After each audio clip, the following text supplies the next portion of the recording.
Bienvenidos. Antes de comenzar con las aterradoras historias que tengo preparadas para ustedes hoy, me gustaría que se suscribiesen al canal y le dieran me gusta al video. También quiero saber desde qué parte del mundo nos están escuchando y a qué hora están viendo este video, así que por favor, déjenlo en los comentarios. Ahora sí, pónganse cómodos y apaguen las luces. Dicho esto, comencemos.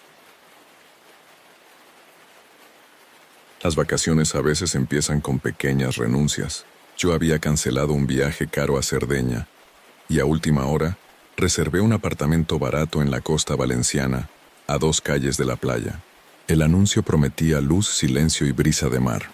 Llegué un viernes de septiembre, fuera de temporada, con esa calma de paseos vacíos y persianas a medias. El edificio olía a lejía y humedad. El ascensor se atascó entre plantas y tuve que subir por la escalera, arrastrando la maleta. La puerta del piso 4B tenía la pintura levantada alrededor de la cerradura, como si alguien hubiese practicado con ganzúas. No le di importancia. La dejadez es parte del encanto barato. Dentro todo estaba correcto. Sofá gris, mesa redonda coja, cama hecha con sábanas ásperas. En la cocina encontré un llavero colgado con una copia de la llave del portal y otra, sin etiqueta, que no abría ninguna puerta a la vista. Pensé que sería de un trastero. Bajé a la playa al atardecer. El viento levantaba cortinas de arena y había un hombre sentado en el muro, con gorra y gafas oscuras mirando hacia el mar. Cuando pasé, noté que giraba la cabeza para seguirme. Fue una mirada larga de las que pesan. Al volver, estaba en el mismo sitio, ahora con el móvil en alto como si fotografiara el horizonte. Al cruzar la calle sentí la vibración del teléfono. Un número desconocido me había enviado un mensaje vacío, solo un punto. Lo ignoré. Esa noche dormí mal. A las 2:13 un golpe seco en el pasillo me sacó del sueño. Me quedé escuchando, conteniendo la respiración. Después un roce leve, como de tela contra pared, y nada más. Saqué el móvil, sin datos. No había caído en que el Wi-Fi del apartamento pedía un registro con el DNI en una web que, al intentarlo, devolvía error. Decidí que era un ruido del edificio. Me repetí que estaba cansado, que todo era sugestionable en silencio ajeno. A la mañana siguiente fui a correr por el paseo. El mismo hombre de la gorra estaba de nuevo, ahora sin gafas, mirándome correr con una sonrisa pequeña, incompleta. Al pasar dijo, bonito ritmo. Me salió una risa cortada, un gracias automático y aceleré. En el chiringuito pedí un café y revisé las reseñas del piso. Era extraño. Solo había 3, todas recientes y demasiado entusiastas. Una mencionaba excelente seguridad y cerraduras nuevas. Otra, anfitrión atento que responde en minutos. Le escribí al anfitrión para preguntar por el Wi-Fi. Me respondió 10 segundos después. Hola, reinicia el router desenchufándolo. ¿Todo bien con la cerradura? No le había mencionado la cerradura. Volví intrigado. En la puerta la pintura parecía aún más levantada. Dentro el sofá estaba ligeramente desplazado, y había un vaso húmedo en el fregadero que yo no había usado. Me quedé quieto escuchando. El silencio fue tan sólido que me zumbó en los oídos. Abrí los armarios como si eso fuese a darme control. Platos, sartenes, un cajón con manteles. En el último, una carpeta de plástico transparente con copias de contratos de alquiler, todos con nombres distintos, y el mismo DNI tapado a rotulador. Cuando la saqué, cayó al suelo una llave idéntica a la de la puerta del piso. Me armé de valor y revisé el baño. La rejilla del ventilador estaba suelta. La moví. Detrás un hueco que daba al falso techo. En la oscuridad algo metálico brilló. Estiré la mano con cuidado y toqué. Una cámara diminuta pegada con cinta. El corazón me empezó a latir en la garganta. La quité, la metí en el bolsillo y sin pensarlo demasiado hice la maleta a toda prisa. Cuando abrí para irme, el hombre de la gorra estaba en el rellano, como si estuviese esperando el ascensor. Sonrió con educación, bajó la mirada a mi maleta y dijo, ¿ya te vas? Aún no hemos hablado de la copia de la llave. Lo dijo en singular, como si fuésemos viejos conocidos. Y entonces vi que en su mano, junto a las monedas, llevaba mi foto impresa. Una captura de mí entrando la tarde anterior. No recuerdo haber bajado las escaleras. Solo el vértigo de hacerlo sin respirar. Cuando llegué al portal, Las manos me temblaban tanto que apenas podía introducir la llave. Afuera, la calle seguía vacía, con esa luz blanca del mediodía que parece quemar los bordes de los edificios. Crucé sin mirar buscando gente, movimiento, cualquier ruido que me anclara. Me refugié en una cafetería frente al paseo marítimo y pedí un agua. Me quedé allí casi una hora, observando la puerta cada vez que sonaba el timbre. El hombre de la gorra no apareció. Decidí ir a la policía. No quería parecer paranoico, pero les conté lo de la cámara, la llave y el tipo del rellano. El agente, joven con acento local, tomó nota con desinterés. «¿Dónde está la cámara?», me preguntó. Se la mostré. La miró por encima. Dijo que probablemente era de un antiguo inquilino para vigilar robos, y que el casero debería haberla retirado. Lo de la foto le pareció una coincidencia desafortunada. Firmé una declaración que parecía un trámite sin consecuencias, y me fui con una sensación pegajosa de estar haciendo el ridículo. Esa tarde cambié el alojamiento. Encontré una habitación en un hostal del centro, lejos de la playa. El recepcionista, un hombre mayor con bigote, me dio una llave de metal y me dijo: «Aquí nadie te molesta, créeme». Pensé que era solo una cortesía. Subí al tercer piso y dejé la maleta. Intenté relajarme, salir, hacer turismo, pero algo no me dejaba desconectar. Cada vez que alguien pasaba detrás de mí, giraba. Cada vez que sonaba un teléfono en la calle, pensaba que era el suyo. Por la noche, mientras cenaba en un restaurante, recibí otro mensaje de un número distinto. «¿Estás más cómodo ahora?». Sentí el estómago caerme. No había manera de que supiera que me había mudado. Pagué al instante y volví al hostal.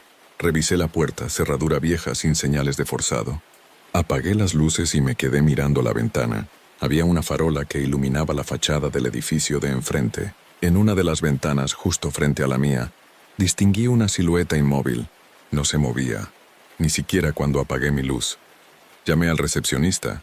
Le conté nervioso lo de la figura y los mensajes. Subió conmigo.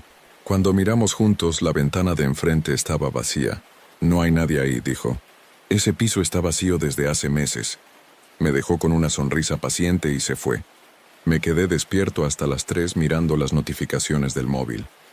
El número que me había escrito ya no existía. Al día siguiente, intenté distraerme visitando el mercado central.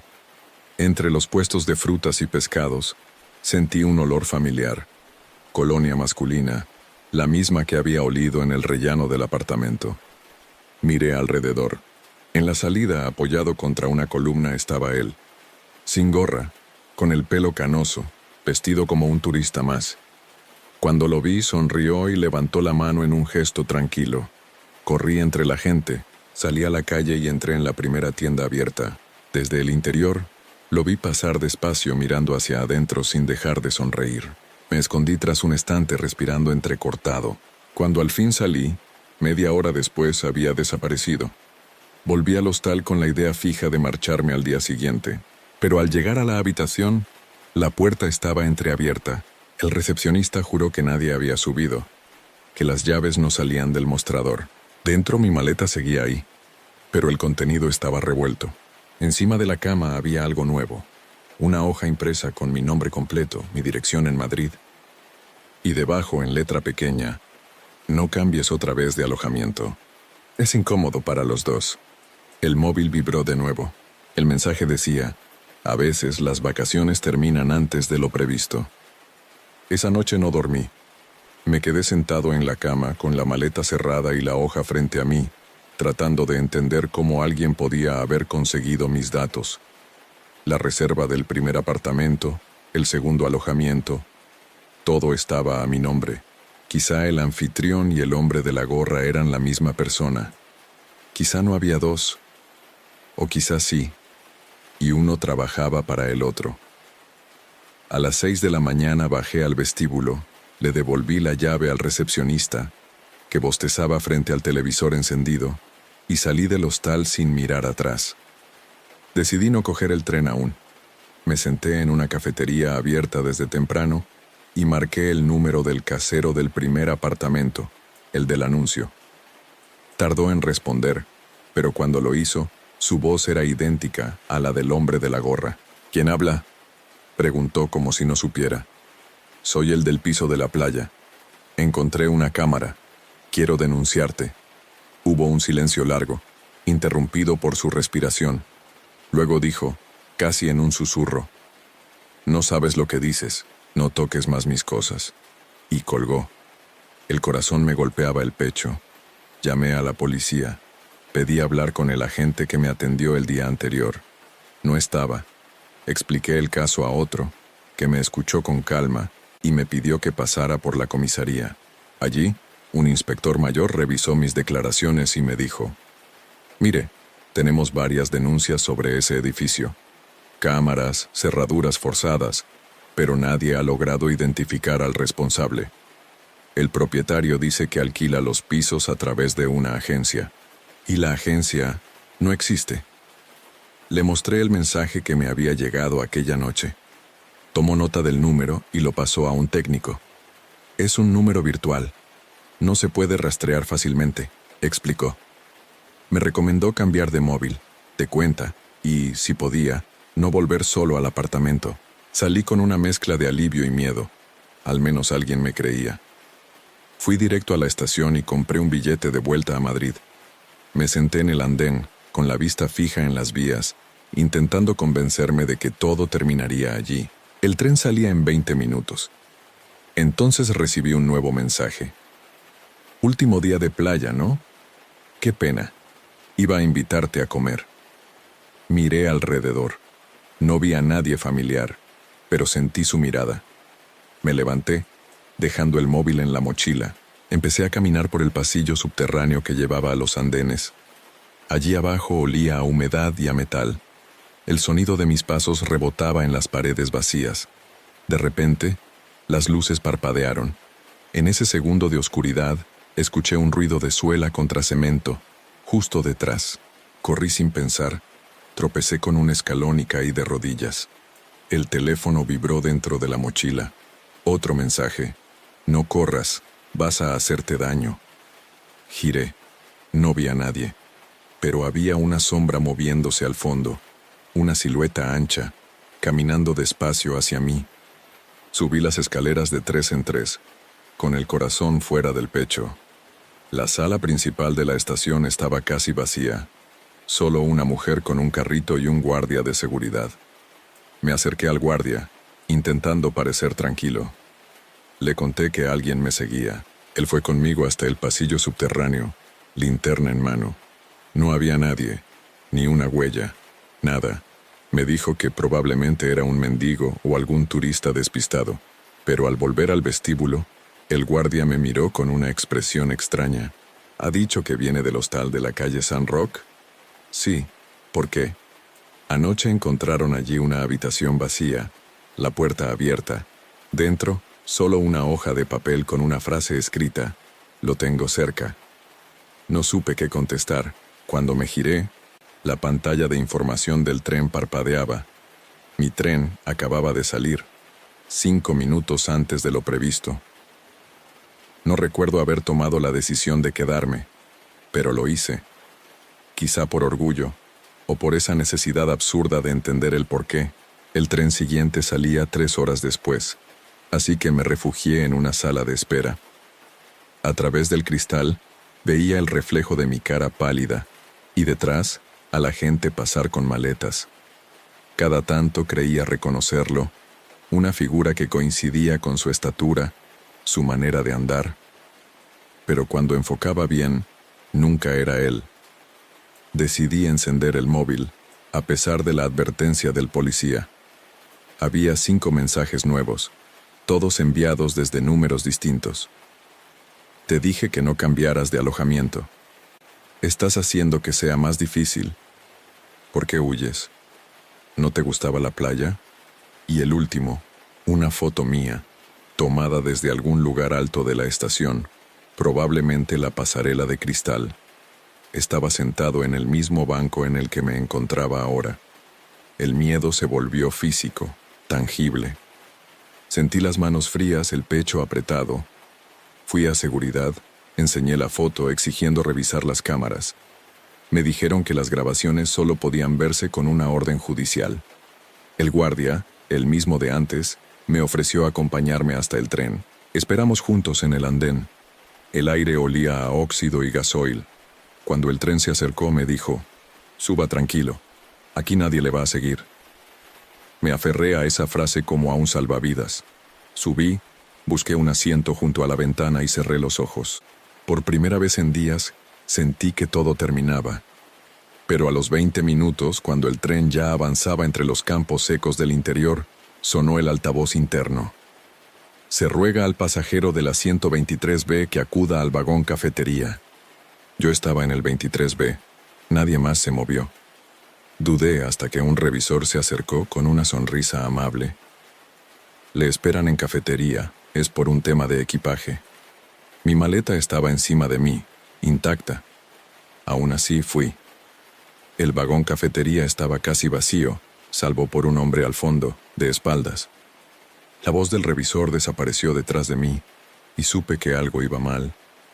El hombre se giró despacio. Llevaba la misma gorra. Sonrió.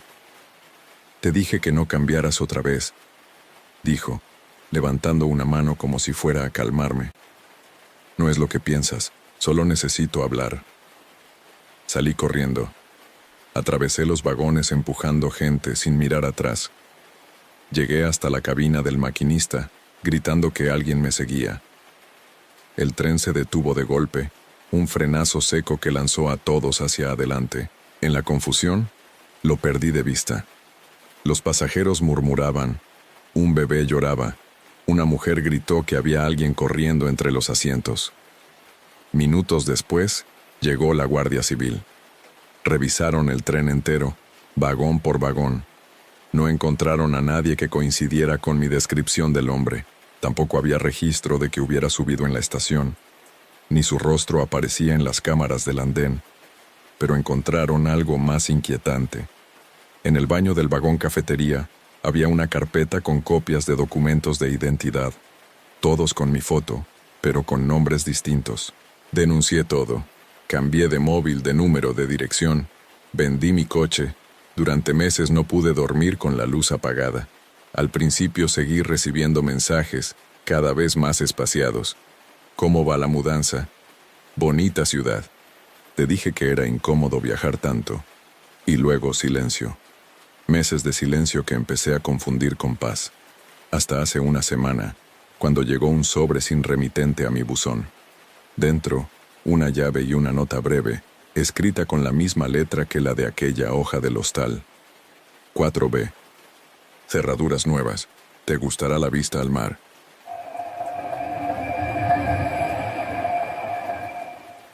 A veces, las vacaciones más esperadas terminan siendo una lección que preferirías no haber aprendido. Yo llevaba meses planificando un viaje con mis dos mejores amigos, Sergio y Raúl, al norte de España.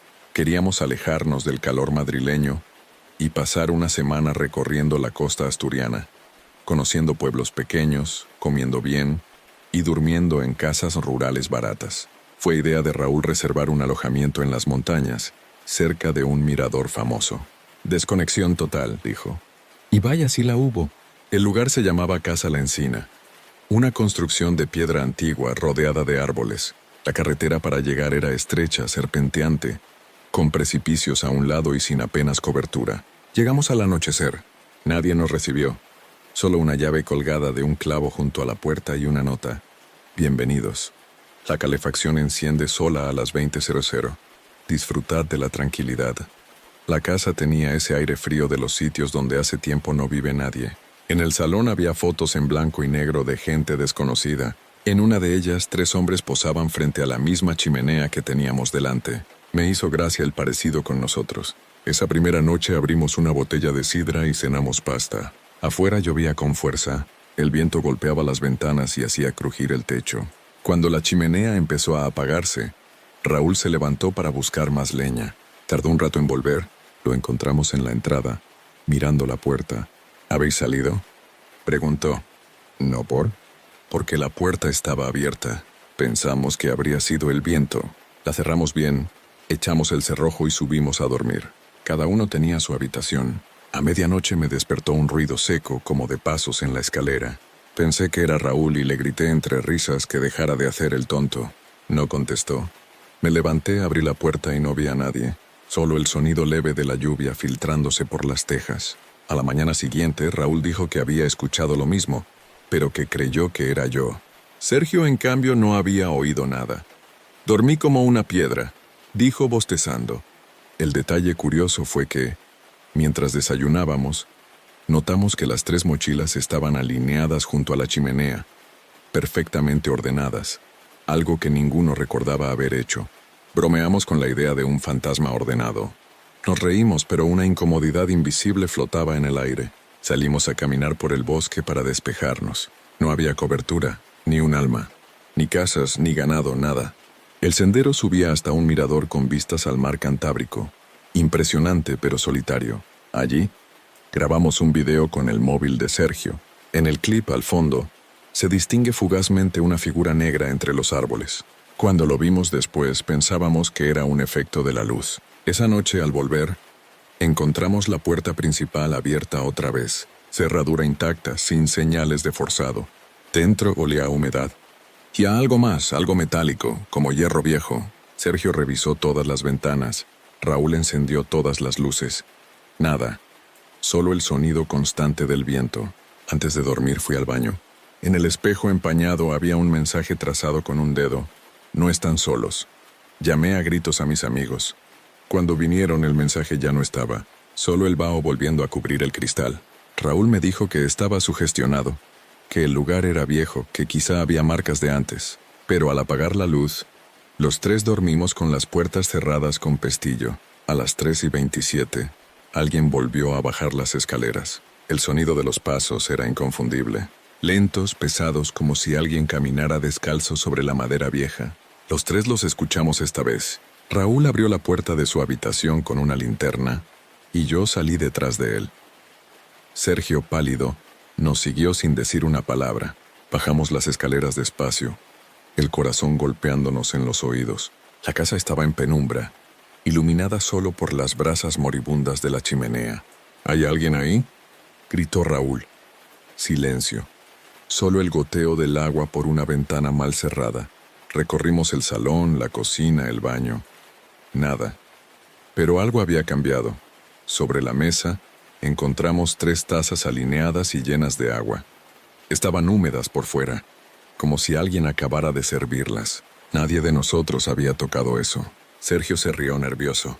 Alguien nos está gastando una broma. Su voz temblaba. ¿Quién?, le dije. Aquí no hay nadie. Intentamos volver a dormir, pero el sueño no llegó. Amanecimos con la luz gris del norte colándose entre las cortinas. Salimos al porche y vimos huellas. Decenas. No eran nuestras. Eran más grandes, descalzas, marcadas en el barro alrededor de la casa. Seguían un camino que bajaba al bosque y desaparecían entre los árboles. Raúl propuso irse, pero el coche no arrancó. Al revisar el motor, vimos que los cables de la batería estaban cortados, limpios, como si alguien los hubiera seccionado con una herramienta. No dijimos nada durante un buen rato. Decidimos esperar a que pasara alguien por la carretera, aunque no habíamos visto un solo coche desde que llegamos. A media tarde, mientras Raúl intentaba reparar el coche, yo revisé la casa buscando el cuadro eléctrico. En el trastero, detrás de unas cajas, encontré algo que me heló la sangre. Una cámara pequeña, oculta en un agujero de la pared, apuntando hacia el salón. Estaba conectada a un cable que salía al exterior, por una rendija del muro. La desenchufé temblando. Cuando se lo conté a los demás, Sergio palideció. Sin decir palabra, fue a buscar su móvil y reprodujo el video del mirador. Lo detuvo justo en el segundo donde aparecía la figura entre los árboles. Hizo zoom. Esta vez se veía más claro. Era una persona, un hombre, con barba y una chaqueta oscura. Lo peor fue que Raúl juró reconocerla. Ese tipo, lo vi ayer, en la curva antes de llegar aquí. Caminaba por el arcén y me miró al pasar. La tensión se podía cortar con un cuchillo. Decidimos hacer turnos para vigilar esa noche, aunque ya sabíamos que dormir sería imposible. A eso de las 12, mientras Sergio dormía y Raúl vigilaba junto a la ventana, escuché un ruido en la parte trasera, como si arrastraran algo pesado sobre el suelo. Raúl corrió hacia la puerta, yo detrás. Al abrir, vimos una cuerda gruesa atada al picaporte que se extendía hacia el bosque.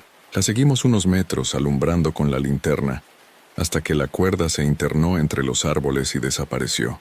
Entonces oímos un clic metálico detrás de nosotros. La puerta de la casa se había cerrado. Corrimos de vuelta. La puerta estaba cerrada con pestillo. Desde dentro, gritamos el nombre de Sergio. Nada. El silencio del bosque era absoluto, salvo por un leve crepitar dentro de la chimenea.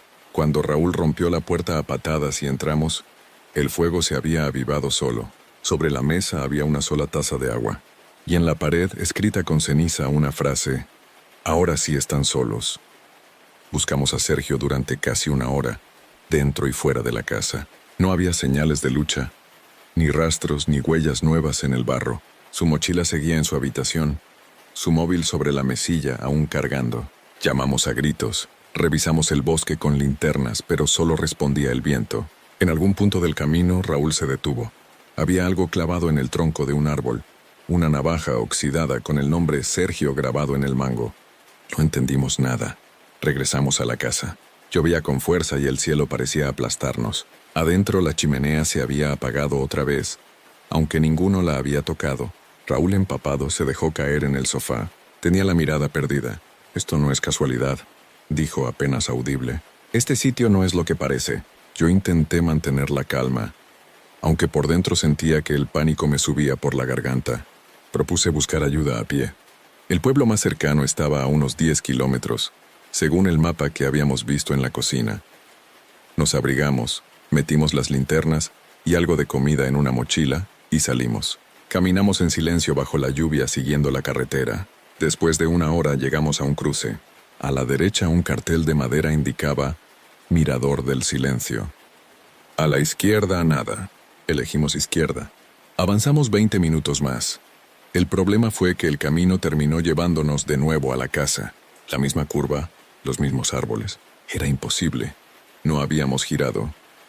Al volver a verla, Raúl empezó a gritar, a insultar al aire, desesperado. La lluvia caía más fuerte. Entramos otra vez empapados. Dentro todo parecía distinto. Las tazas ya no estaban. Las fotos del salón habían desaparecido de las paredes. Y en el suelo, bajo la escalera, había marcas de arrastre, como si algo pesado hubiera sido movido recientemente. Fui a buscar mi móvil, pero no lo encontré. Lo había dejado sobre la mesa. Raúl lo buscó conmigo hasta que lo vimos. Estaba sobre la encimera de la cocina con la cámara frontal encendida, grabando. En la pantalla se veía una imagen en directo. De nosotros dos, pero no desde el móvil, desde fuera a través de la ventana. Apagamos la linterna de golpe y corrimos a cerrar todas las puertas. El corazón me retumbaba en los oídos. A través del vidrio, creí distinguir una sombra moviéndose. Raúl quiso salir a enfrentarlo, pero lo agarré del brazo. Fue entonces cuando sonó un teléfono. No el nuestro.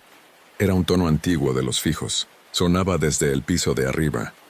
Subimos con la respiración cortada. El sonido venía de una habitación que hasta ese momento creíamos vacía. Dentro había una cama vieja, un armario y una mesilla. Sobre la mesilla, un teléfono negro con el cable cortado. Aún así sonaba. Raúl lo descolgó. «¿Sergio?», preguntó. Del otro lado, silencio. Y luego una voz grave, pausada, que no era la de nuestro amigo. «Él no está. Pero puede volver. Si se quedan». Raúl soltó el auricular como si quemara. Corrimos escaleras abajo, buscando salir. La puerta principal estaba abierta. Afuera, en el barro, había solo 2 pares de huellas, las nuestras entrando. De Sergio, ni rastro. Pasamos el resto de la noche encerrados en el coche, aunque no arrancara. Con el amanecer, escuchamos algo que nos paralizó. Pasos, lentos, arrastrados, alrededor del vehículo. Un golpe suave contra la ventana trasera. Cuando miré, solo alcancé a ver una mano apoyada en el cristal, sucia, llena de barro. Y una voz al otro lado, apenas un susurro. «No os vayáis todavía. Falta uno». Amaneció envuelto en niebla. El coche seguía muerto y Raúl y yo con los ojos hundidos apenas hablábamos. Lo que fuera que había rondado el coche se había ido antes del amanecer, pero dejó marcas de manos en el cristal y un rastro de barro seco que parecía arañado desde fuera. Teníamos que irnos de allí. Caminamos sin mirar atrás, con la idea fija de alcanzar la carretera principal y pedir ayuda. Después de casi 2 horas de andar, entre bosques idénticos, encontramos un poste de luz y, más adelante, una señal oxidada que decía San Tirso, 5 kilómetros. Era el primer indicio de civilización. Raúl, agotado, se dejó caer en la cuneta. Le dije que siguiera unos minutos más, que pronto habría casas. Pero cuando me giré para animarlo, noté algo extraño. En su cuello, justo bajo la oreja, había un corte delgado, fresco. ¿Qué te ha pasado? Nada. Me habré raspado con una rama, pero el corte era limpio, demasiado. Le ofrecí agua. Se levantó y seguimos. Llegamos a un caserío abandonado, las ventanas tapiadas, el tejado hundido. En una pared, reconocí un símbolo grabado con pintura negra. Una especie de espiral con 3 puntos en el centro. Lo había visto antes en la chimenea de la casa. Me quedé helado. Raúl, sin decir nada, se adelantó y empujó la puerta del caserío. No entres, le dije. Vámonos. Solo quiero comprobar algo. Dentro el aire olía a humedad y a hierro, ese olor metálico que ya conocíamos. En el suelo había ropa vieja, latas vacías y un colchón cubierto de polvo. Raúl se agachó, levantó una manta y se quedó inmóvil. Me acerqué despacio y vi lo que sostenía en las manos. El móvil de Sergio. La pantalla tenía barro seco, pero aún encendía. En la galería había varios vídeos, todos grabados durante la noche anterior. En el primero, Sergio aparecía en la puerta con la linterna encendida mirando algo fuera de cámara. Susurraba: «No soy yo el que hace ruido». Pues él no me abre. Luego la imagen temblaba, caía al suelo y solo se oían pasos acercándose. El último video era de esa misma mañana. Se veía la parte trasera del coche y a 2 figuras dormidas dentro. Nosotros. Una tercera sombra se acercaba por detrás. La grabación terminaba con un golpe seco y la pantalla negra. Dejé caer el móvil. Raúl empezó a reír. Una risa nerviosa, rota. «Ya lo entiendo», dijo. «No se fue nunca, está aquí». Intenté calmarlo, pero salió corriendo hacia el bosque gritando el nombre de Sergio. Lo seguí unos metros hasta que escuché un chillido que me heló la sangre. Cuando llegué solo estaba su chaqueta en el suelo, húmeda y con barro. Corrí sin rumbo. No sé cuánto tiempo estuve andando hasta que un coche de la Guardia Civil me encontró. Me llevaron al cuartel más cercano, temblando, empapado. Conté todo, la casa, las huellas, las cámaras, los vídeos. Volvieron al lugar con un equipo. No encontraron la casa, solo un claro entre árboles con restos de fuego y un montón de tazas rotas. Ni Raúl, ni Sergio, ni sus pertenencias aparecieron jamás. El informe oficial concluyó que me había perdido en el monte y sufrido alucinaciones por estrés y falta de sueño. Cerraron el caso, pero hace 3 días me llegó un mensaje desde el número de Sergio. Solo decía: «La casa vuelve a estar libre. Faltas tú».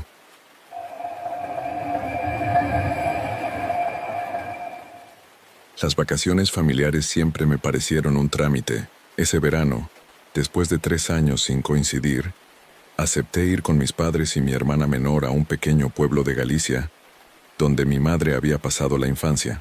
Una semana tranquila, decía ella. El sitio era un caserón antiguo heredado de un tío abuelo, grande, frío y perdido entre montes y niebla. Llegamos un sábado. El pueblo, apenas 40 habitantes, tenía una taberna, una iglesia y un cementerio junto al río. Los vecinos nos miraban como se mira a forasteros que regresan a un lugar donde ya no pertenecen. Uno de ellos, un anciano con boina, nos dijo mientras descargábamos las maletas: «No se queden después del toque de campanas. Aquí la noche no es para andar afuera». Mi padre sonrió, restándole importancia, pero mi madre palideció. La casa tenía ese olor agrio de los sitios cerrados durante años. Al entrar, noté algo raro. Todas las ventanas tenían cerrojos por dentro, gruesos como los de una prisión. En el salón, colgaban retratos antiguos de familiares que nadie recordaba. En uno de ellos, un hombre alto, con barba blanca, me resultó familiar sin saber por qué. En la parte inferior del marco se leía: «Ramiro Souto, 1974». La primera noche transcurrió sin incidentes, pero a la mañana siguiente, cuando bajé a desayunar, mi madre estaba sentada frente a la mesa con una carta entre las manos. «La dejaron bajo la puerta», dijo. Era una hoja amarillenta escrita a mano. «No duerman en la habitación del fondo». Él aún escucha. Mi padre la rompió y la tiró a la basura diciendo que serían supersticiones del pueblo. Sin embargo, esa misma noche, Insistió en cerrar con llave todas las puertas. El viento golpeaba el tejado, y la casa crujía con cada ráfaga. A eso de las 3 me despertó un ruido en el pasillo. Era un golpeteo suave, rítmico, como de uñas contra la madera. Abrí la puerta despacio. La luz del pasillo parpadeaba. Al fondo, la puerta de la habitación prohibida estaba entreabierta. Creí escuchar un suspiro, un exhalar profundo que venía de dentro. Fui hacia allí temblando. La puerta chirrió cuando la empujé del todo. Dentro no había muebles, solo una cama vieja y una silla. En el suelo, un par de huellas oscuras marcaban el polvo, como si alguien descalzo hubiera caminado recientemente. Me agaché para verlas mejor. Entonces oí pasos detrás de mí. Giré de golpe. No había nadie, pero la puerta ahora estaba cerrada. Intenté abrirla. No se movía. Golpeé, grité. Desde fuera, la voz de mi madre preguntó qué pasaba. Pero cuando respondió a mis gritos, su voz venía de muy lejos, como si hablara a través de una pared gruesa. Apagué la linterna del móvil para ahorrar batería. El aire dentro del cuarto era pesado, frío, con un olor dulzón a madera podrida. Cuando enfoqué al suelo otra vez, las huellas ya no estaban. En su lugar había marcas nuevas, como arañazos, que iban desde la cama hasta mis pies. Entonces el teléfono vibró. Un mensaje sin número, sin nombre. No debías entrar. No recuerdo cuánto tiempo estuve golpeando aquella puerta. Cuando por fin se dio, caí al pasillo jadeando con el corazón desbocado. Mi madre y mi hermana estaban al otro lado, pálidas, confundidas. ¿Qué hacías ahí dentro?, me preguntó mi madre. No supe qué responder, solo pude decir que la puerta se había cerrado sola. Mi padre apareció segundos después, molesto, y juró que esa habitación había permanecido vacía desde que el tío Ramiro murió, hacía más de 40 años. Aquella misma noche decidió tapiarla con un mueble pesado. Para que nadie vuelva a entrar, dijo. Intentamos retomar la normalidad, pero el ambiente ya estaba enrarecido. A la mañana siguiente, mientras ayudaba a mi hermana a preparar el desayuno, noté algo fuera de lugar. Las huellas que había visto en el polvo del cuarto ahora aparecían en el suelo de la cocina. Iban desde la puerta trasera hasta el fregadero, húmedas como recién marcadas. Mi padre intentó explicarlo con lógica. Será agua del pozo, alguien habrá entrado descalzo. Nadie le creyó. Decidimos salir del pueblo un rato, visitar la costa y despejarnos. Al regresar al atardecer, la puerta trasera estaba abierta de nuevo, y el mueble que bloqueaba la habitación prohibida, movido. No había señales de forzado, solo arrastre. Entramos juntos, armados con linternas. Lo que vimos dentro nos dejó helados. Sobre la cama había un sobre nuevo, idéntico al primero. Dentro un papel doblado con caligrafía torpe. Ya no escucha, ahora camina. Mi padre perdió la paciencia. Dijo que todo era una broma de algún vecino, y salió al pueblo furioso. Pasaron 2 horas sin que regresara. Lo llamamos, pero el móvil daba apagado. La oscuridad cayó rápido, y la niebla empezó a subir desde el río. Mi madre se sentó frente a la ventana, inmóvil, mirando la entrada. No debimos venir, susurró. Tu tío Ramiro murió en esa habitación. Le pedí que me explicara, pero no quiso. Solo dijo que había sido un accidente, y que los vecinos nunca volvieron a acercarse a la casa desde entonces. La noche fue interminable. A medianoche escuchamos pasos afuera, lentos, arrastrando algo por el camino. Mi hermana se asomó por la rendija de la cortina y soltó un grito. «¡Es papá!». Salimos los 3 corriendo. Él venía caminando despacio, con la ropa empapada, los ojos perdidos. Cuando lo alcanzamos, no habló, solo señaló hacia la casa y murmuró: «Hay alguien. Arriba». Lo metimos dentro temblando. Al subir a revisar, no encontramos a nadie. Pero en el pasillo había barro, gotas oscuras y un olor fuerte, metálico. Seguían hasta la puerta tapiada. La madera del mueble estaba arañada, como si algo la hubiese raspado desde dentro. A las 3 de la mañana el teléfono fijo de la casa sonó por primera vez. Nadie había visto que funcionara. Ni siquiera estaba conectado. Mi madre lo levantó con mano temblorosa. «¿Quién es?», preguntó. Del otro lado una voz ronca, profunda. Apenas un susurro respondió: «No cierres la puerta». La línea se cortó. En ese momento un golpe retumbó desde arriba. Fuimos corriendo. El mueble había sido empujado hacia afuera, y la puerta del cuarto estaba abierta de par en par. Dentro la cama estaba vacía. pero en la pared había un nuevo mensaje escrito con ceniza. Ramiro ha vuelto. El miedo ya no era solo nervios, era físico, espeso. Mi madre se derrumbó al ver aquel mensaje en la pared. Decía que el tío Ramiro había muerto en circunstancias que la familia nunca quiso contar. Fue un accidente, repetía, pero lo decía mirando al suelo sin creerlo. Mi padre, aún en shock, no recordaba cómo había vuelto del pueblo. Solo decía que alguien lo había seguido en la niebla, una sombra que respiraba fuerte. Intentamos convencerlo de que durmiera, pero se negó a subir. Puso una silla frente a la puerta principal y se quedó allí, vigilando con una linterna en la mano. A medianoche, la temperatura cayó en picado. La casa entera se enfrió como si las paredes respiraran. Desde la cocina se oyó un sonido repetido, metálico. Tac, tac, tac. Bajé despacio.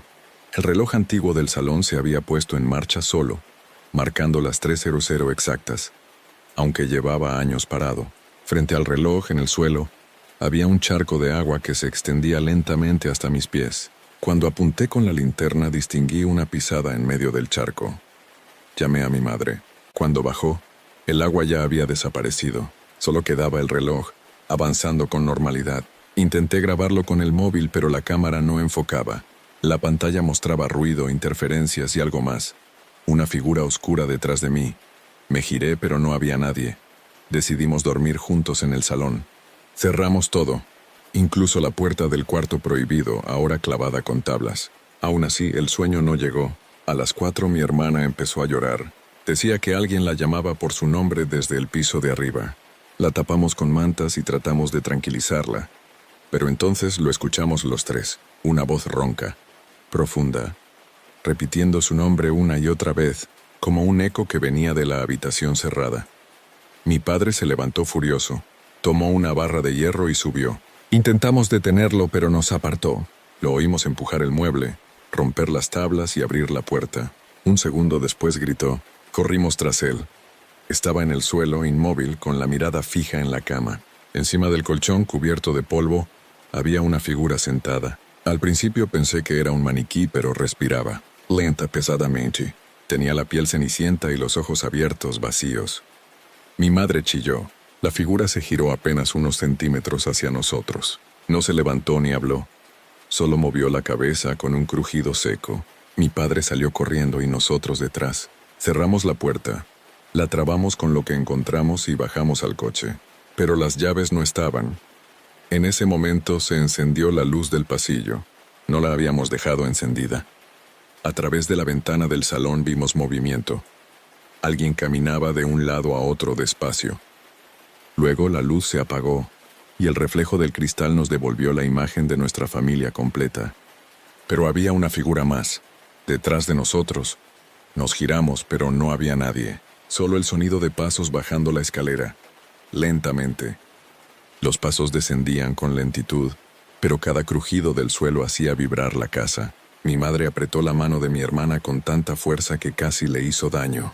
Yo agarré la linterna apuntando hacia la escalera esperando ver algo, cualquier cosa, pero lo único visible era la sombra de un cuerpo proyectada en la pared, alta, delgada, moviéndose con un balanceo antinatural. Mi padre apareció de golpe, gritando que corriéramos. Había intentado salir por la puerta trasera, pero estaba bloqueada desde fuera, como si alguien la hubiera sellado. En ese instante las luces parpadearon y se apagaron todas a la vez. El reloj del salón volvió a sonar, 3 campanadas huecas. El aire se volvió denso, húmedo, como si el agua del río se colara por las paredes. Una ráfaga helada recorrió el pasillo, y la sombra se detuvo al pie de la escalera. No vimos rostro, solo una silueta inmóvil, encorvada. Daba la sensación de observarnos sin ojos. Mi madre susurró algo entre sollozos. «Ramiro, por favor, basta». La figura se movió entonces. Caminó hasta el centro del salón y se detuvo frente a la chimenea. Con movimientos torpes, alzó una mano y señaló hacia el retrato antiguo que colgaba encima, el del tío Ramiro. En ese momento el cuadro cayó al suelo y el cristal se rompió. Detrás había un hueco en la pared. El sonido que salió de allí no fue un viento ni un animal. Era un lamento humano, profundo, como si alguien hubiera estado respirando detrás del muro durante años. La sombra dio un paso más y se desvaneció, disolviéndose con la misma facilidad con la que se apaga una llama. Mi padre rompió el resto del muro con la barra de hierro. Dentro había un espacio estrecho, apenas una cavidad, y en él, cubierto de polvo y tierra, un cuerpo humano, un esqueleto, con restos de ropa antigua todavía sentado en una silla. A su lado, un diario. Lo abrimos con las manos temblorosas. Las últimas páginas estaban manchadas, pero aún legibles. Oigo golpes en la noche. No me dejan salir. Dicen que enloquecí, pero yo solo escuchaba a la niña en la pared. Ella sigue aquí. Si alguien encuentra esto, que no la mire. Dejamos la casa al amanecer sin hablar. La policía llegó horas después. Confirmaron que los restos pertenecían a Ramiro Souto, desaparecido en 1974. Dijeron que murió encerrado accidentalmente por su propia familia, durante un episodio de confusión. Mi madre no volvió a pronunciar una palabra sobre él. Regresamos a Madrid esa misma semana, pero desde entonces mi hermana sueña todas las noches con el mismo sonido, el tic-tac del reloj y una voz que le dice su nombre en tono paciente, como esperando. Ayer me mandó un audio. En el fondo se oye un golpe de madera y algo más, una respiración lenta, justo detrás de ella. El archivo se corta con un susurro apenas audible. No cierres la puerta.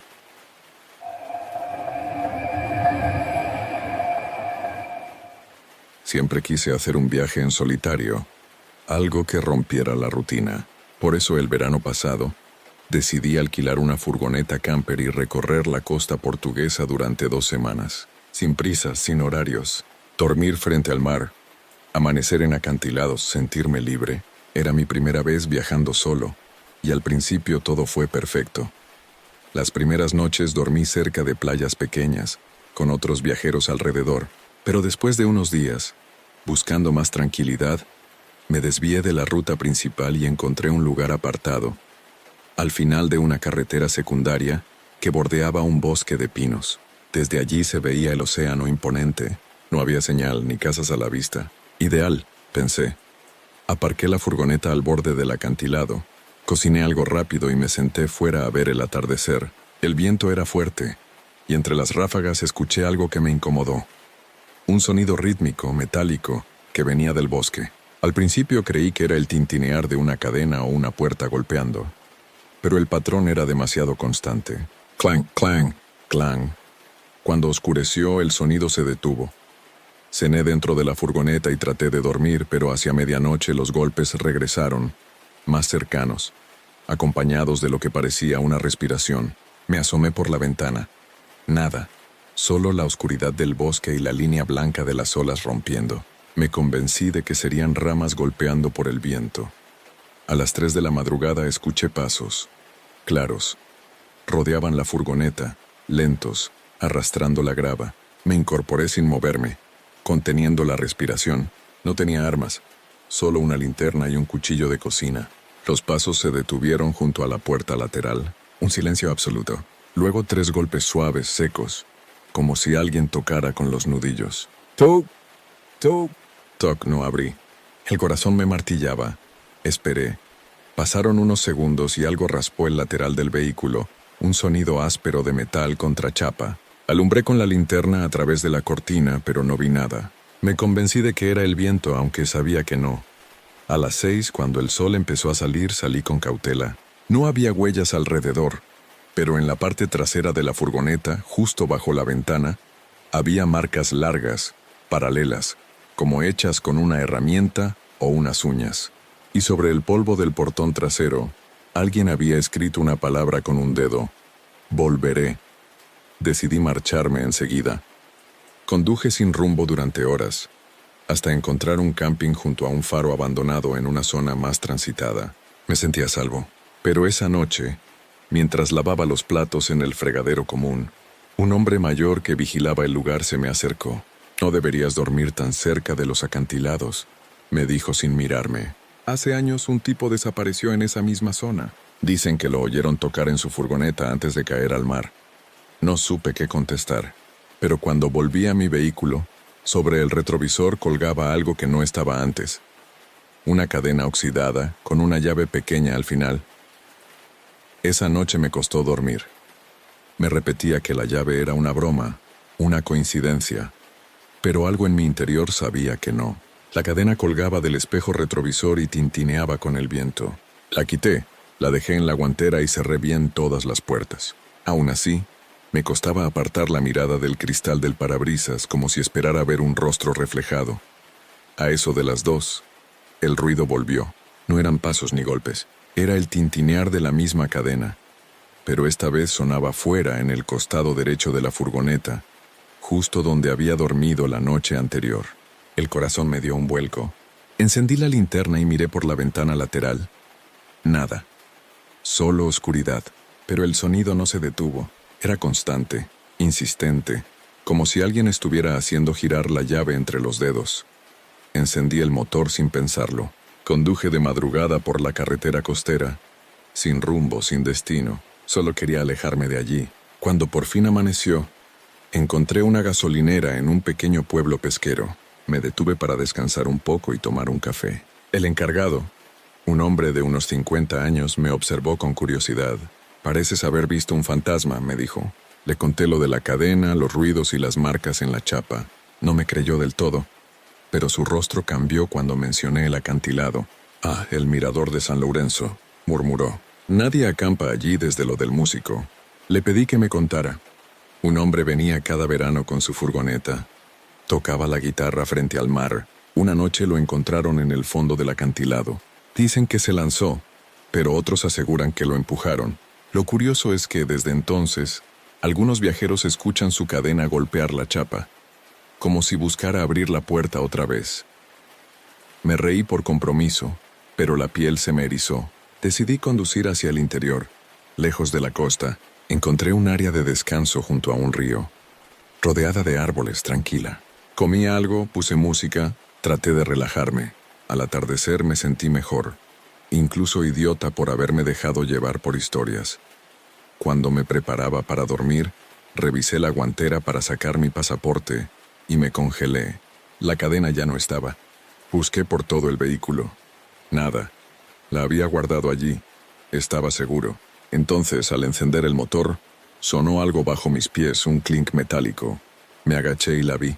La cadena enrollada alrededor del pedal del acelerador, como si alguien la hubiera colocado con cuidado. Esa noche, el sonido regresó. No afuera, sino dentro. Venía del compartimiento trasero. 3 golpes, suaves, pausados. Luego una voz, casi un susurro desde el interior de la furgoneta. «Devuélveme la llave». La linterna temblaba en mi mano. Fui hasta la puerta trasera, abrí de golpe y alumbré. Nada. Solo la oscuridad del bosque y el reflejo del río. Pero sobre la cama había algo nuevo. Una huella de barro, grande, marcada en el colchón, orientada hacia el asiento del conductor. Intenté arrancar, pero el motor no respondió. Afuera, el viento soplaba fuerte y mezclado con él el sonido metálico volvió a sonar. Clang, clang, clang. Esta vez no venía del bosque. Venía de debajo de la furgoneta. El sonido metálico bajo la furgoneta me heló la sangre. Era como si alguien estuviera golpeando los bajos con una barra o una cadena. Me agaché a mirar, con la linterna temblando en mi mano. El haz de luz recorrió la grava y los neumáticos. Nada. Pero el ruido continuaba, moviéndose, como si se desplazara de un lado al otro. Retrocedí, cerré todas las puertas y me subí al asiento del conductor. Intenté arrancar otra vez. El motor rugió, pero a los pocos segundos se apagó. Entonces el golpe se repitió, esta vez desde dentro, justo debajo del suelo de la cabina. 3 golpes, pausa, otros 3. Ritmo perfecto, inhumano.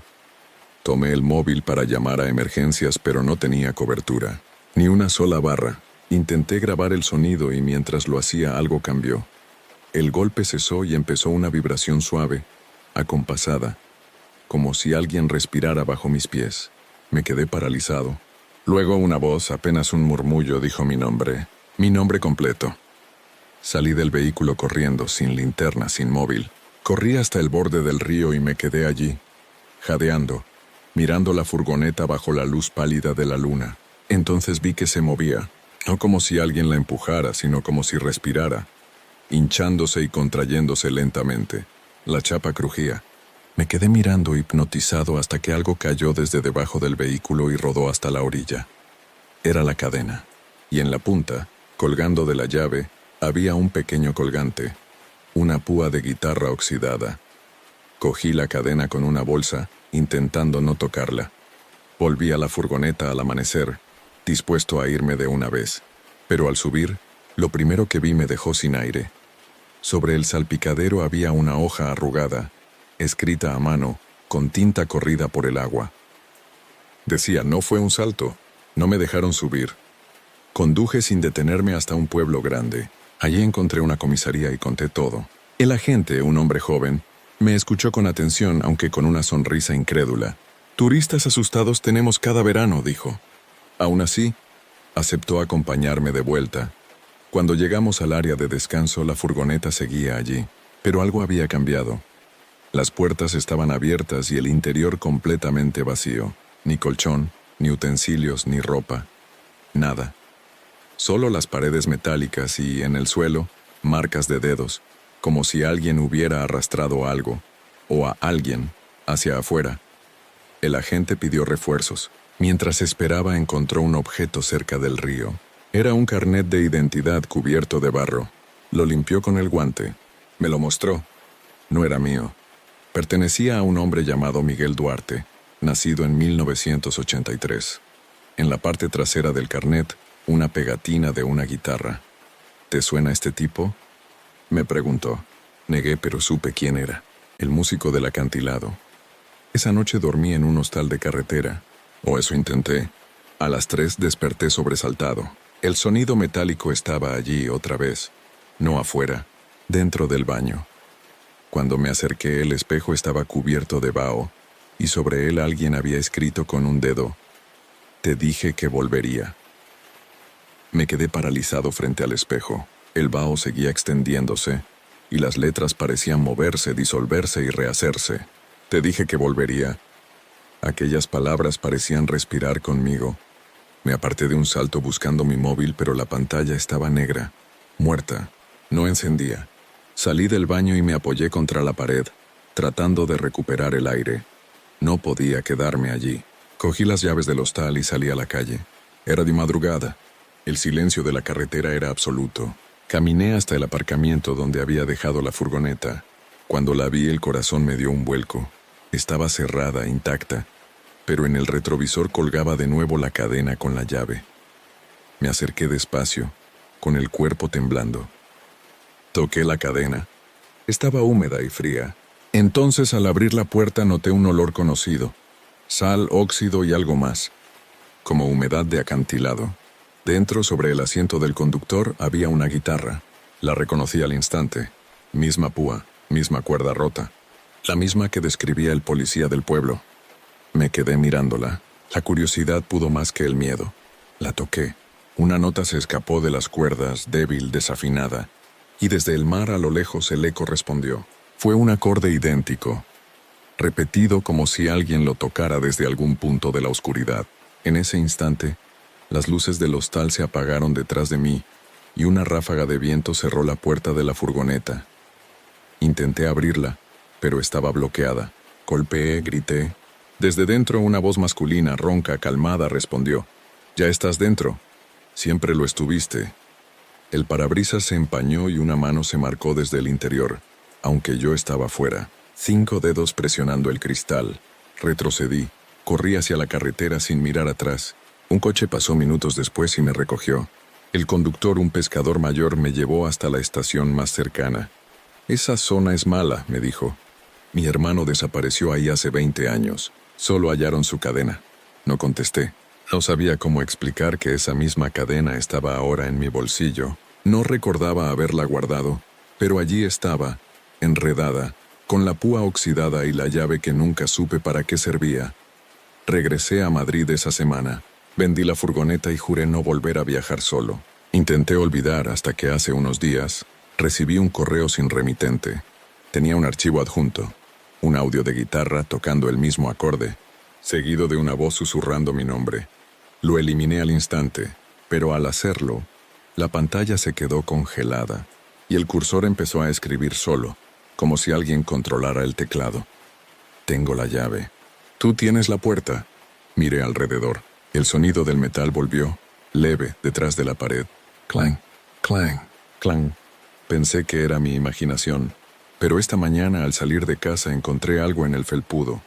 Una cadena oxidada, goteando agua salada, y una púa de guitarra, aún húmeda, con una sola palabra grabada: fin.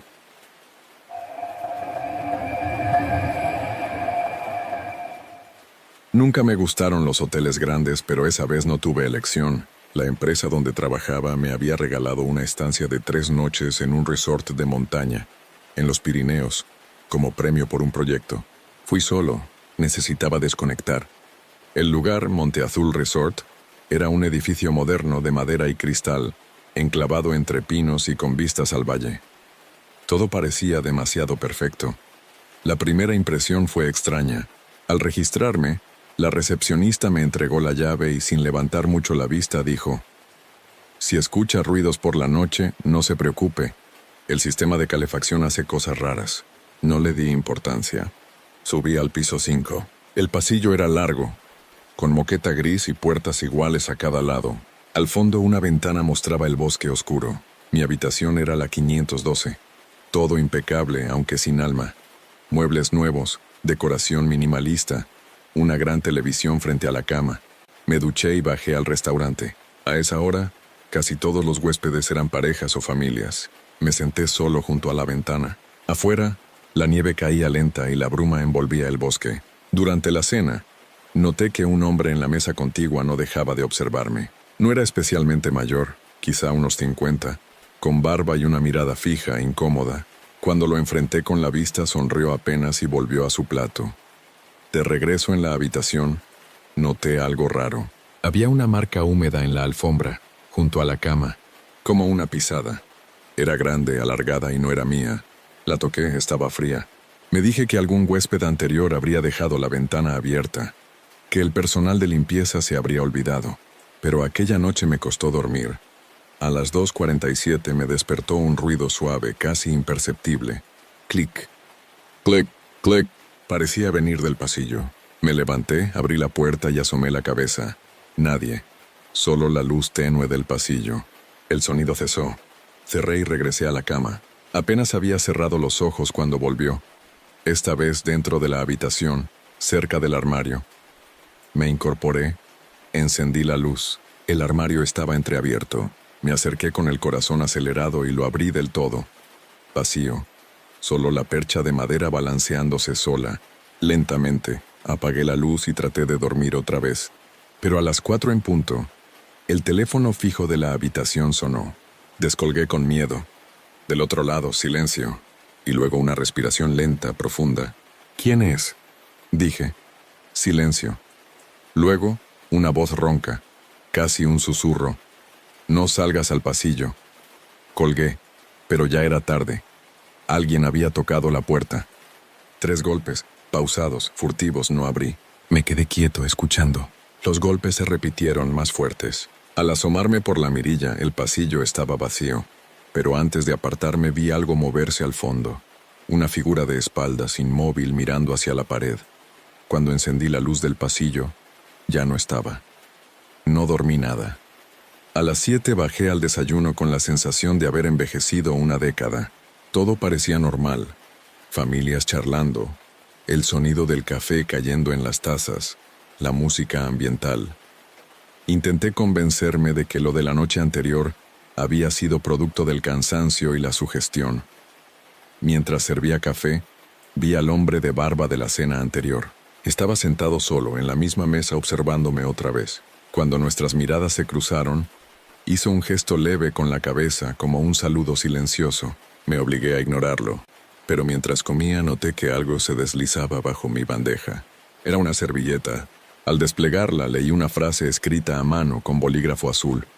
«No te quedes la tercera noche». Sentí un escalofrío. Miré hacia donde estaba él, pero se había levantado. Pregunté discretamente al camarero por el hombre de la barba. Me dijo que nadie así se había registrado.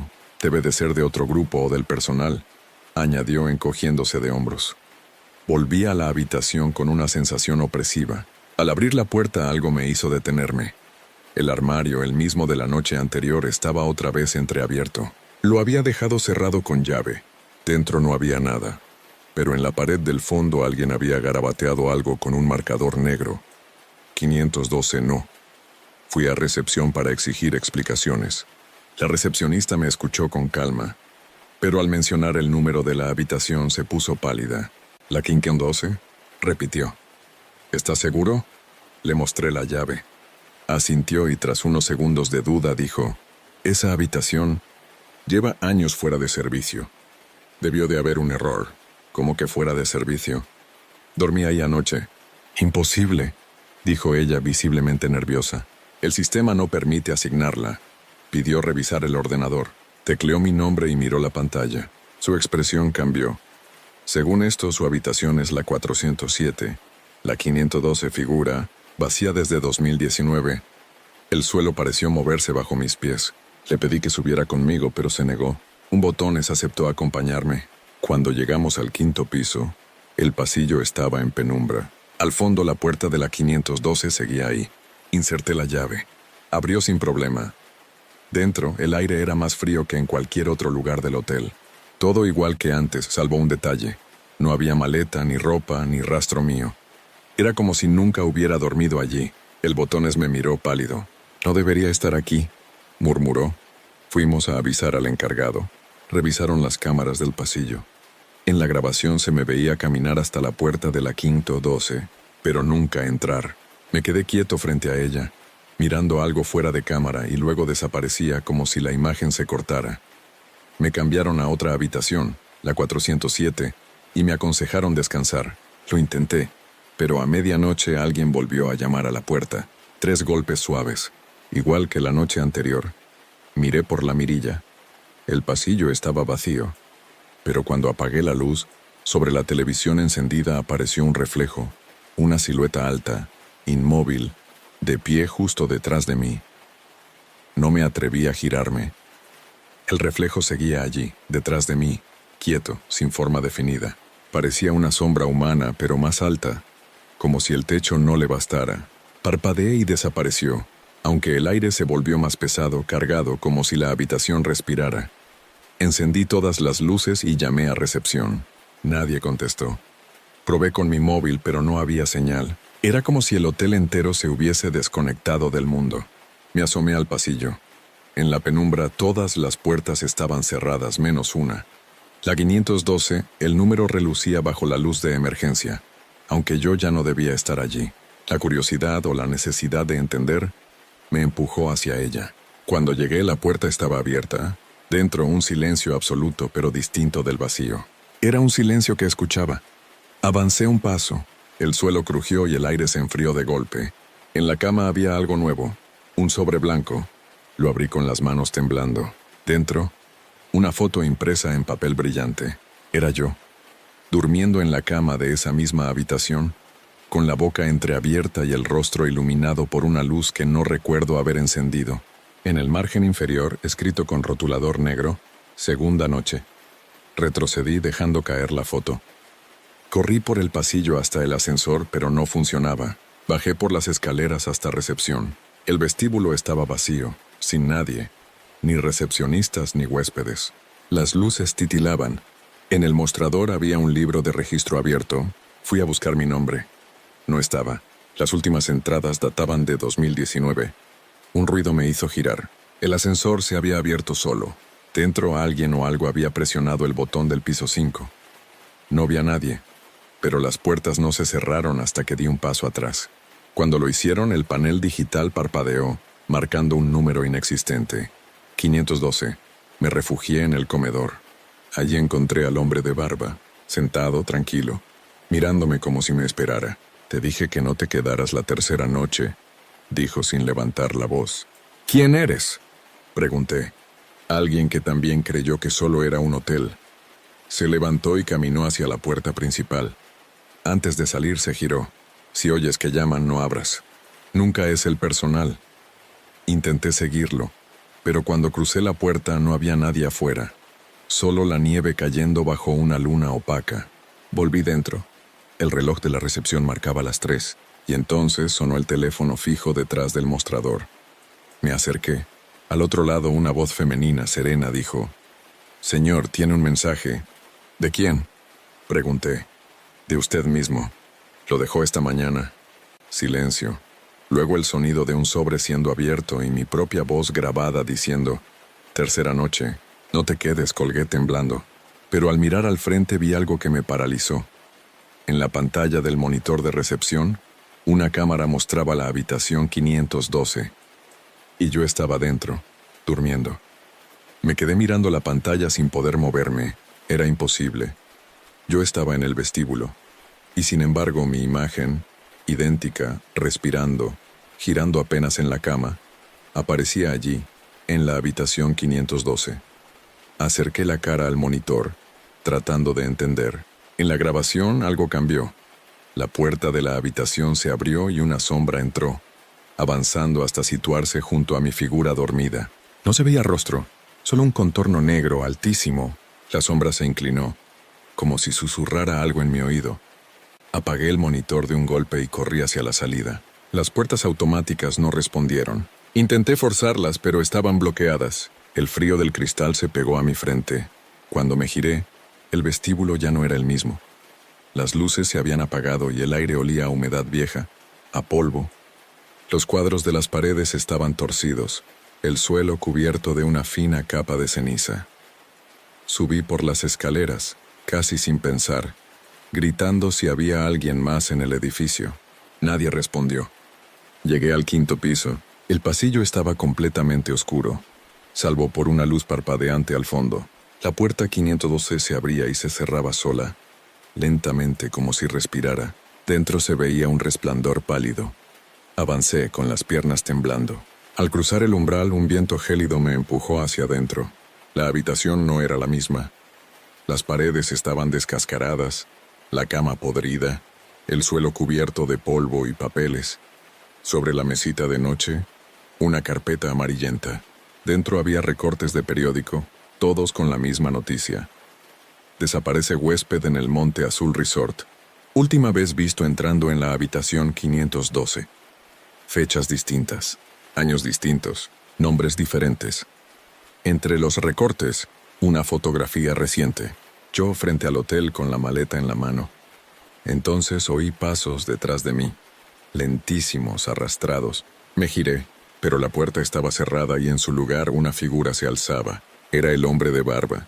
Su piel era grisácea, sus ojos hundidos. «Ya no hace falta que corras», dijo. «A todos nos pasa lo mismo. La tercera noche siempre llega». Retrocedí, pero mis pies no respondían. La habitación empezó a temblar. La lámpara del techo osciló. De la pared del fondo se filtró un brillo azul.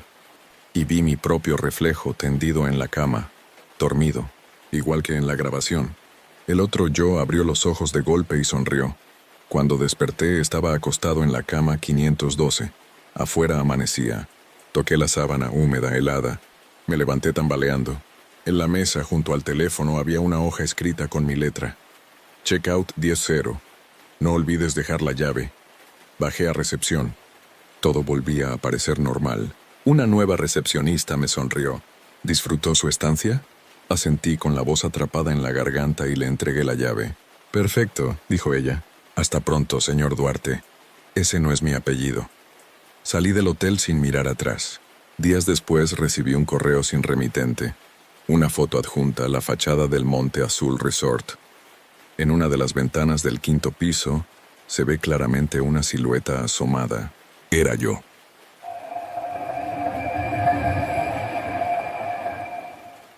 El verano pasado acepté cuidar la casa de un matrimonio amigo de mis padres, en un pequeño pueblo de León.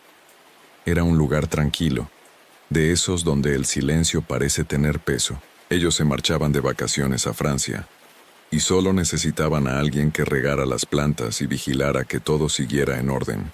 «Te servirá para desconectar», me dijo mi madre. No imaginaba lo literal que resultaría. La casa estaba a las afueras, junto a una carretera secundaria que casi nadie usaba. Una vivienda de piedra, grande, con una valla oxidada y un jardín que olía a menta y tierra mojada. Las primeras noches fueron perfectas. Leía, cocinaba, veía películas, dormía con las ventanas abiertas. El único sonido era el canto de los grillos y, de vez en cuando el ruido de un camión lejano. La cuarta noche empezó todo. Me despertó un ruido metálico en el porche. No era fuerte, más bien rítmico, como el chasquido de un columpio que se mueve solo. Me asomé por la ventana del piso superior. Pero la oscuridad era tan espesa que apenas distinguí la verja al final del camino. El ruido continuó unos segundos y se detuvo. Pensé que sería el viento. A la mañana siguiente encontré marcas en la puerta del jardín, como si alguien la hubiera empujado desde fuera. La cerradura seguía intacta, pero el cerrojo estaba levantado. Revisé el interior, nada fuera de lugar. Al caer la tarde fui al bar del pueblo. Allí conocí a una vecina, Carmen, una mujer mayor que me preguntó enseguida qué casa ocupaba. Cuando se lo dije, dejó la taza a medio camino de la boca. ¿La de los Ortega? Asentí. ¿Duermes allí solo? Sí, ¿por qué? Porque nadie duerme ahí desde lo del hijo. Le pedí que me explicara, pero cambió de tema y no habló más. Esa noche intenté no pensar en ello. Cerré todas las puertas y me acosté. A las 2 de la madrugada el ruido volvió. Esta vez más cerca, justo bajo mi ventana.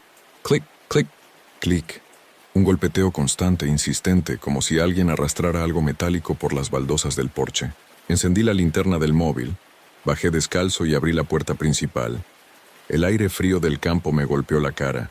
No había nadie, pero sobre la mesa del porche había una taza de café, humeante con una cucharilla dentro. Al lado una fotografía. Un niño de unos 8 años sonriendo frente a esa misma casa con una bicicleta roja. Detrás una fecha escrita a bolígrafo. 15 de agosto de 1998. El corazón me latía tan fuerte que apenas oí el portazo a mi espalda.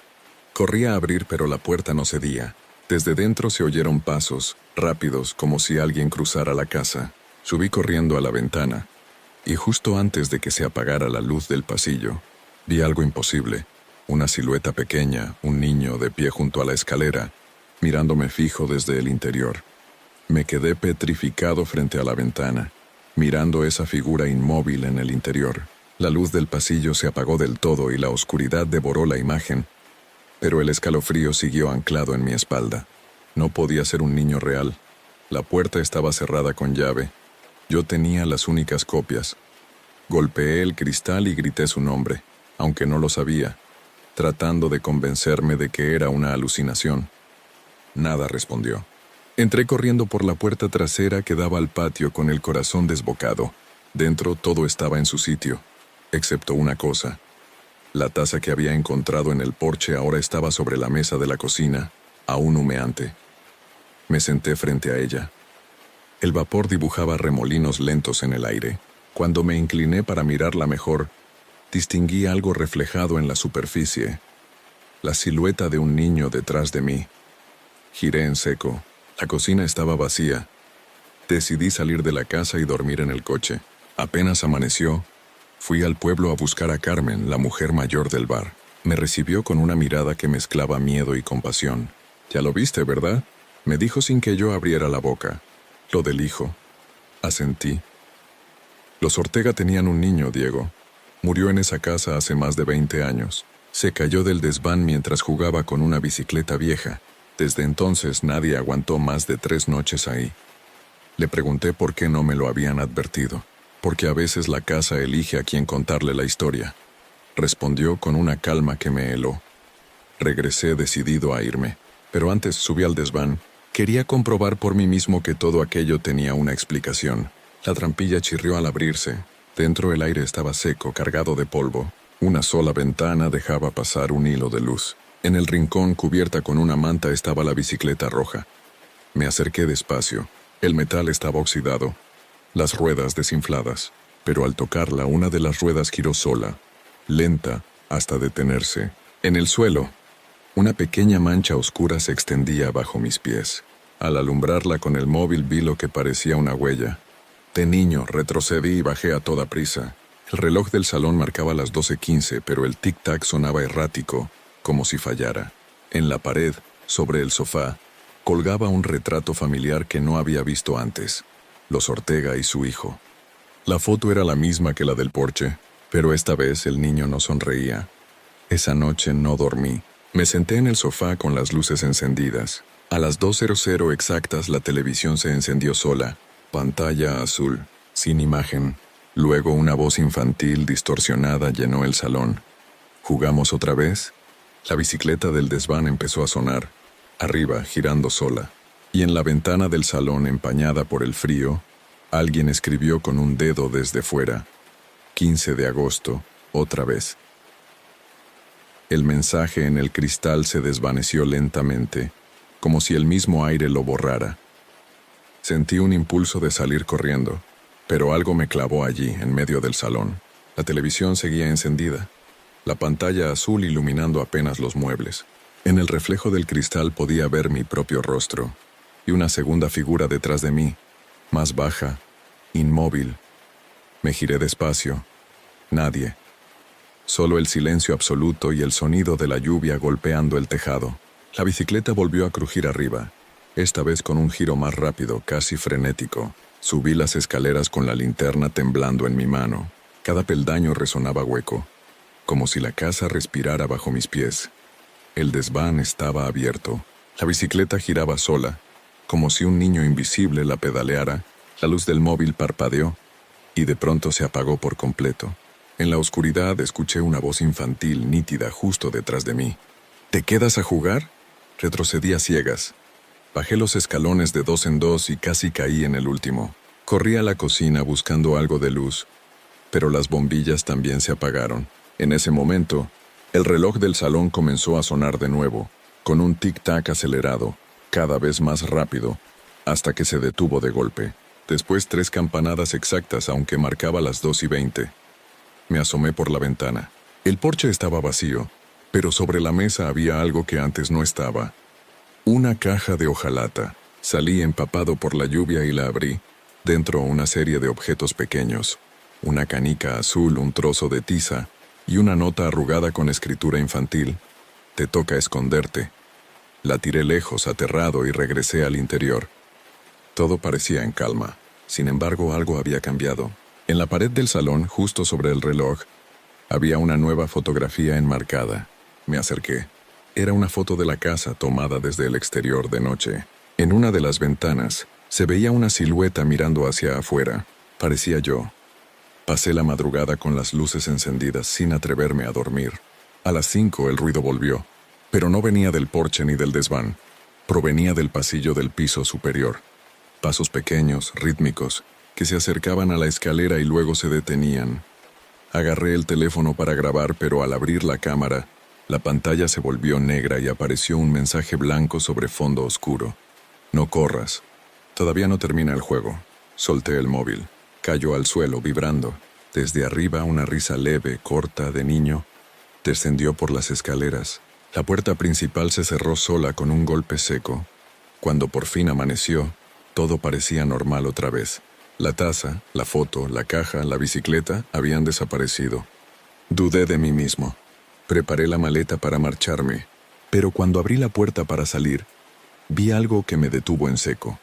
Sobre el umbral, un pequeño charco de barro, y en medio, una huella infantil, recién marcada, y en el pomo, colgando de una cuerda, una nota nueva escrita con letra temblorosa: a las 3 te encuentro. Tenía la maleta en la mano, pero no pude moverme. La nota colgaba empapada, meciéndose con el aire frío de la mañana. A las 3 te encuentro. Miré el reloj. 8:12.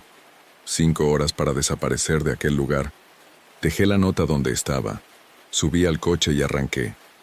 El camino de tierra estaba cubierto de niebla. Avancé unos metros y miré por el espejo retrovisor. La casa se veía apenas, difusa, pero juraría que en la ventana del piso superior había una sombra observándome. Aceleré hasta llegar al pueblo. En el bar, Carmen me vio entrar desencajado. Le conté lo de la nota, la risa, las huellas. Escuchó sin interrumpirme. Cuando terminé, suspiró y dijo: Diego murió jugando al escondite. Cayó del desván porque escuchó que lo llamaban, pero no había nadie. Desde entonces, sigue buscando con quién jugar. Le pedí que viniera conmigo para verlo con sus propios ojos, pero se negó. No puedo entrar allí, dijo. Su madre me lo prohibió antes de morir. Me dio un consejo. Si vuelve a buscarte, no le contestes. Aunque oigas tu nombre, no hables. Volví solo. Mi intención era recoger mis cosas y marcharme. Entré rápido, sin mirar alrededor. Todo parecía en calma, incluso luminoso. Casi me convencí de que la pesadilla había terminado, hasta que llegué al salón. Sobre la mesa había un reloj de bolsillo que no había visto antes. Era antiguo, de cuerda, y marcaba la hora exacta. 2:59. Lo abrí y en la tapa interior había una foto diminuta. El mismo niño, con la bicicleta roja. El segundero avanzó un paso más. 3:00. Un golpe seco retumbó en el techo, luego otro y otro. Corrí a la puerta, pero el pestillo no giraba. Subí las escaleras, gritando que ya me iba, que no quería problemas. El aire se volvió pesado, casi sólido. En el pasillo todas las puertas estaban abiertas, excepto una, el desván. La trampilla se movía sola, golpeando. Subí los peldaños temblando. Dentro, la bicicleta giraba lentamente, igual que la primera noche. En el suelo, con tiza, había un círculo dibujado y dentro, una palabra escrita una y otra vez. Aquí. Una corriente helada me empujó hacia adentro. La trampilla se cerró tras de mí. Grité, pero el sonido se apagaba, absorbido por las paredes. La bicicleta se detuvo, y detrás de mí una voz infantil, clara, dijo: «Ya te encontré». Desperté horas después tirado en el porche cubierto de polvo y tierra. No recordaba cómo había salido. En la mano tenía el reloj de bolsillo. Marcaba las 3:00. Intenté girar la manecilla, pero estaba trabada. Días más tarde entregué las llaves y juré no volver. Pero esta mañana, al salir de mi piso en Madrid, noté algo bajo la puerta. Era una carta sin remitente. Dentro una fotografía reciente de la casa, con el porche vacío y una silueta en la ventana del desván. En la parte de atrás, con letra infantil decía: «Te toca contar».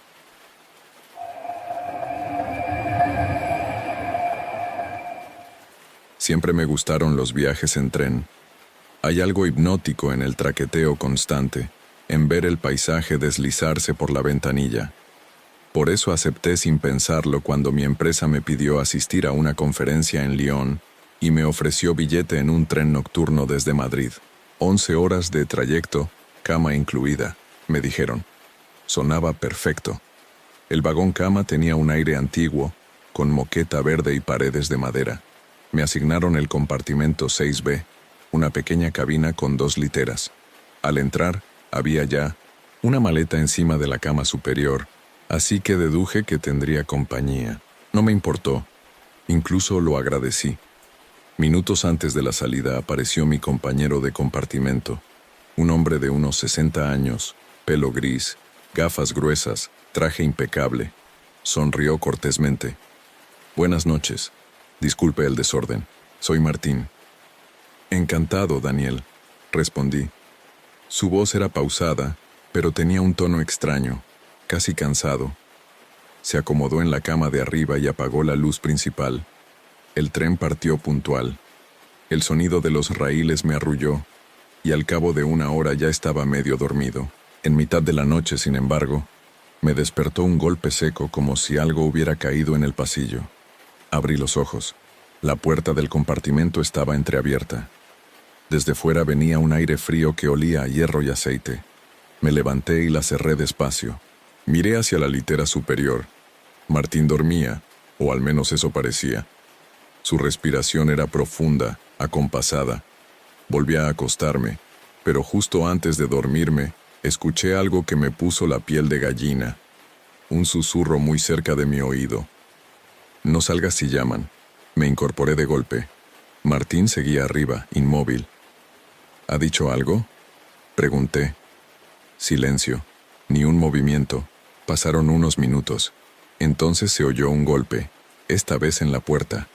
3 toques secos, regulares. Toc, toc, toc. Me quedé quieto sin atreverme a responder. Los golpes se repitieron, más insistentes.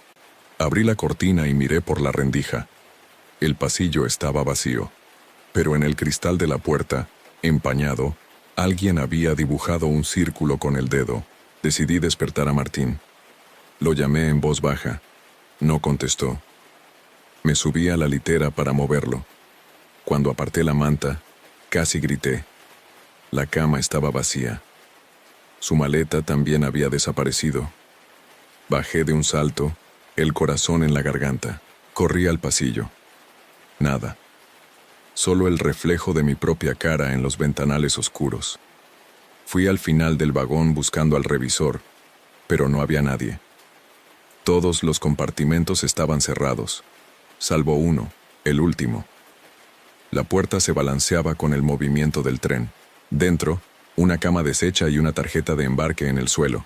La levanté. Nombre: Daniel Vega. Asiento: 6B. Miré el billete una y otra vez. Era mío, pero yo lo llevaba en el bolsillo. Me quedé mirando el billete, intentando convencerme de que era una coincidencia. Un error del personal del tren, pero era imposible. La letra, la fecha, el número de reserva, todo coincidía con el mío. Lo guardé en el bolsillo y regresé al pasillo. La luz parpadeaba y el vagón se balanceaba suavemente, como si atravesara una zona de túneles. Pasé por delante de mi compartimento. La puerta seguía cerrada, pero del otro lado escuché un ruido que me heló. El mismo susurro de antes, como si alguien respirara junto al cristal. Me pegué al marco y aguzé el oído. Una voz masculina. Apenas audible repetía mi nombre despacio con una cadencia lenta y quebrada. Daniel. Me aparté de golpe. Fui al siguiente vagón buscando al revisor. El pasillo estaba vacío, las luces más débiles. En una de las cabinas vi a una mujer dormida, pero al acercarme noté algo extraño. Su cuerpo estaba rígido, los ojos abiertos, como si estuviera congelada en medio de un sueño. La llamé, la sacudí. Nada. Respiraba así, pero no reaccionaba. Volví atrás, cada vez más nervioso. Al pasar por mi compartimento vi que la puerta estaba abierta de nuevo. Dentro, la cama superior, la de Martín, volvía a estar ocupada. La manta se movía levemente como si alguien respirara debajo. Tragué saliva. «Martín, ¿está bien?», pregunté. No hubo respuesta. Me acerqué un paso más. La manta subía y bajaba con un ritmo lento. Extendí la mano y la levanté. La cama estaba vacía. El aire se volvió helado. Una ráfaga me apagó la linterna del móvil. La puerta se cerró de golpe detrás de mí. La oscuridad era total. En el silencio, oí de nuevo la respiración, esta vez justo detrás de mi nuca. Me giré cegado por el miedo, y en el instante en que encendí la linterna, vi algo reflejado en el espejo del compartimento. Mi propio rostro, pero con una expresión distinta. Sonreía. Salí corriendo, abriendo puertas al azar. Los vagones parecían repetirse. Las mismas cabinas, las mismas luces, el mismo reloj clavado en las 3:17. Grité, pero mi voz no tenía eco, como si el tren fuera un espacio cerrado sobre sí mismo. Finalmente llegué al vagón comedor. Vacío, salvo por una taza de café humeante en una mesa. Sobre la bandeja había una nota escrita a mano. Ya no hay más paradas. Me senté temblando. El traqueteo del tren cambió, volviéndose más pesado, más lento.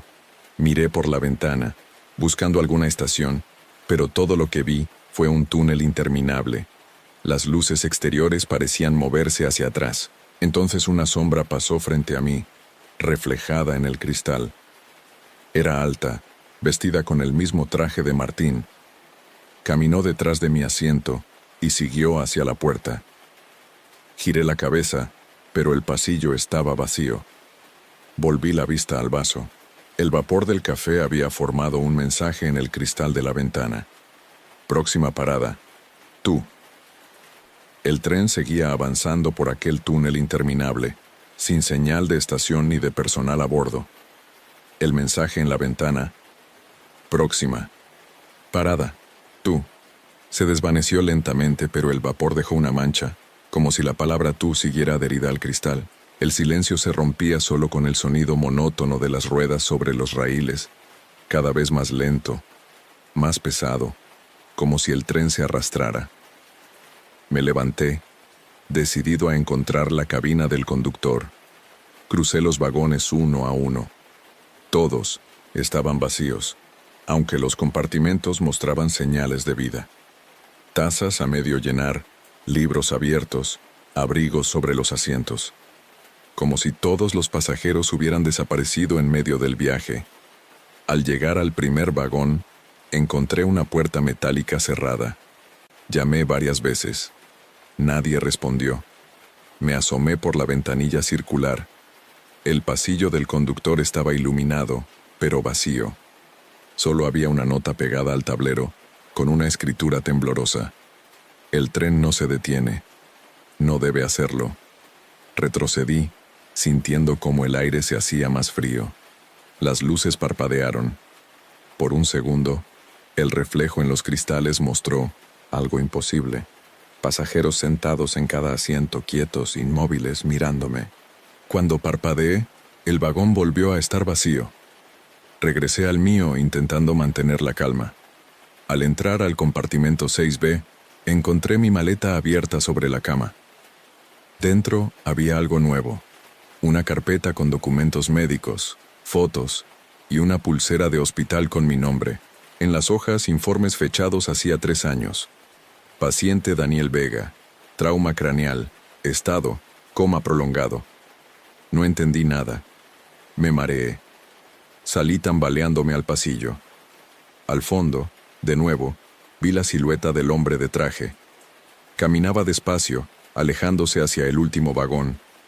Grité su nombre. Martín. Se detuvo. Giró la cabeza apenas unos centímetros. No hay marcha atrás, Daniel, dijo con voz grave. Ya estás llegando. El tren se estremeció y comenzó a reducir la velocidad.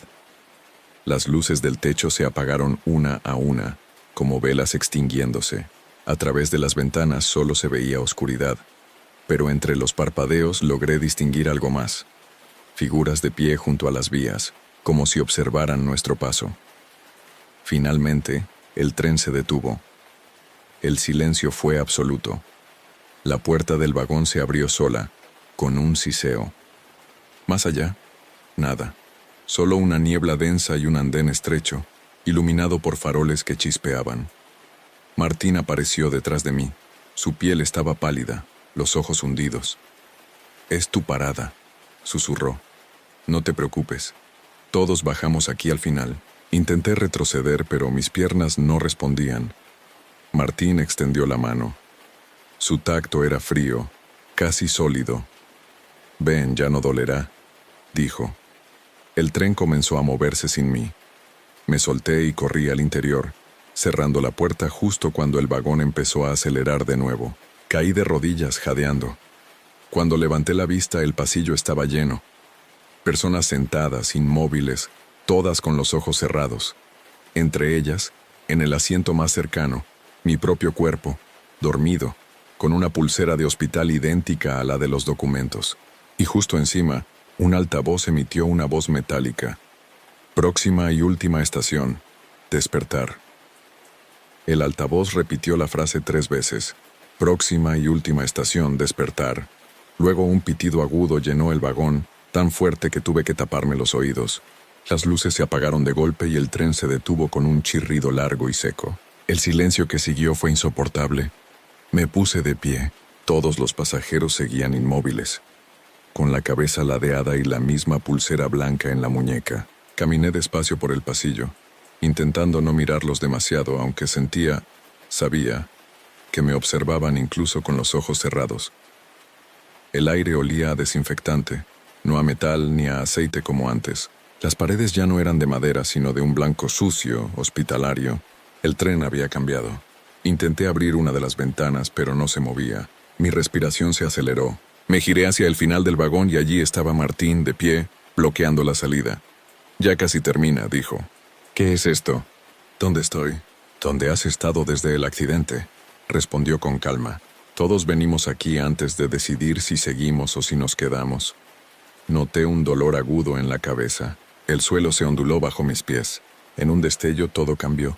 Vi una habitación blanca, un pitido continuo, mi cuerpo conectado a máquinas. Una mujer, mi hermana, me sostenía la mano. Su voz era lejana como bajo el agua.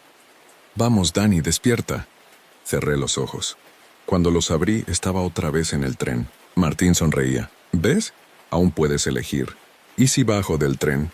Entonces despiertas, pero si te quedas el viaje será tranquilo, para siempre. El vagón empezó a llenarse de niebla. Los pasajeros se levantaron uno a uno, sin mirar, caminando hacia la puerta que daba al andén. Sus pasos eran mudos. Uno de ellos, al pasar junto a mí, me rozó el brazo. Estaba helado, y por un segundo sentí el corazón dejar de latir. Miré por la ventana. Fuera ya no había túnel, sino una estación cubierta de nubes. Un cartel colgaba torcido. Fin de línea. Martín extendió la mano otra vez. Ven. Nadie recordará el dolor. La puerta se abrió sola. La niebla entró espesa envolviéndolo todo. Di un paso atrás. La voz de mi hermana volvió a sonar más clara. Dani, si puedes oírme, vuelve. Me lancé hacia la ventana. Golpeé el cristal una y otra vez hasta que se resquebrajó. Una luz blanca, insoportable, me envolvió. Desperté en una cama de hospital, rodeado de cables y monitores. Mi hermana lloraba. El médico decía algo sobre un milagro. No entendía nada. Solo una frase me quedó grabada. En la pantalla del monitor cardíaco, justo antes de estabilizarse, apareció un texto breve, imposible, que desapareció al parpadear. Última estación completada. Esa noche, mientras dormía en el hospital, soñé con el tren, vacío, recorriendo un túnel sin fin. En el asiento 6B, una figura con gafas y barba me observaba por la ventana. Levantó una mano y con una sonrisa tranquila susurró: «Nos vemos en el próximo viaje».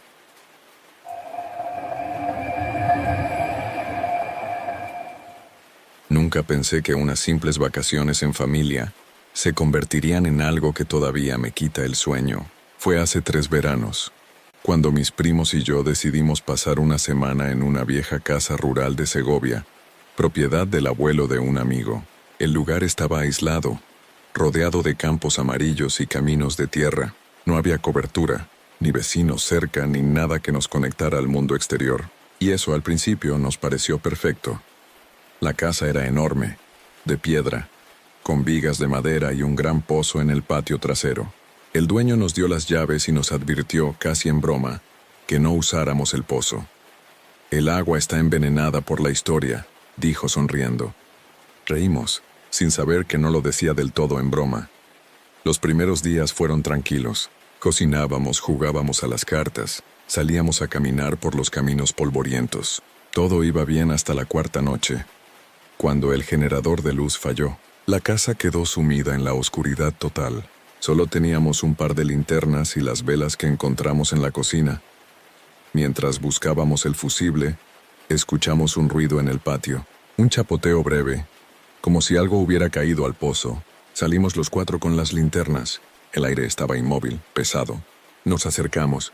En el borde del pozo, el cubo colgaba de la cuerda, balanceándose solo. Nadie había tocado nada. Uno de mis primos, Marcos, tiró de la cuerda. Costaba moverla, como si algo pesado la sujetara desde abajo. Cuando finalmente subió el cubo, todos dimos un paso atrás. Dentro había un zapato, empapado, cubierto de barro. Parecía viejo, de niño.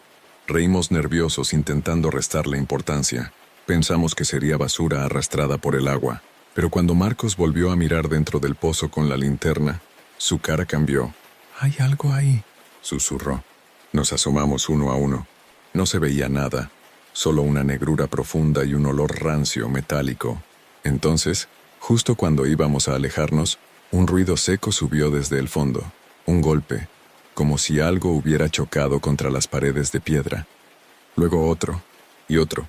Esa noche nadie durmió. Dejamos todas las luces encendidas, pero a las 3 de la mañana, la cuerda del pozo empezó a moverse sola, con un sonido chirriante, subiendo lentamente, aunque el cubo estaba vacío. Cuando llegamos al patio lo vimos.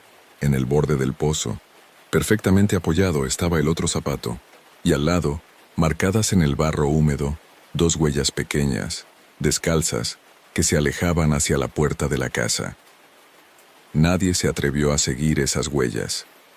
Entramos corriendo, cerramos la puerta y empujamos la mesa contra ella, como si eso pudiera servir de algo. Pasamos la noche en el salón sin hablar, mirando cada sombra que proyectaban las velas. Cuando por fin amaneció, las huellas ya no estaban. Solo barro seco y el cubo del pozo, otra vez colgando vacío. Intentamos convencer a Marcos de que todo había sido una broma de algún vecino. Él no decía nada, pero su rostro lo delataba. No nos creía. Ese mismo día quiso comprobar por su cuenta qué había en el pozo.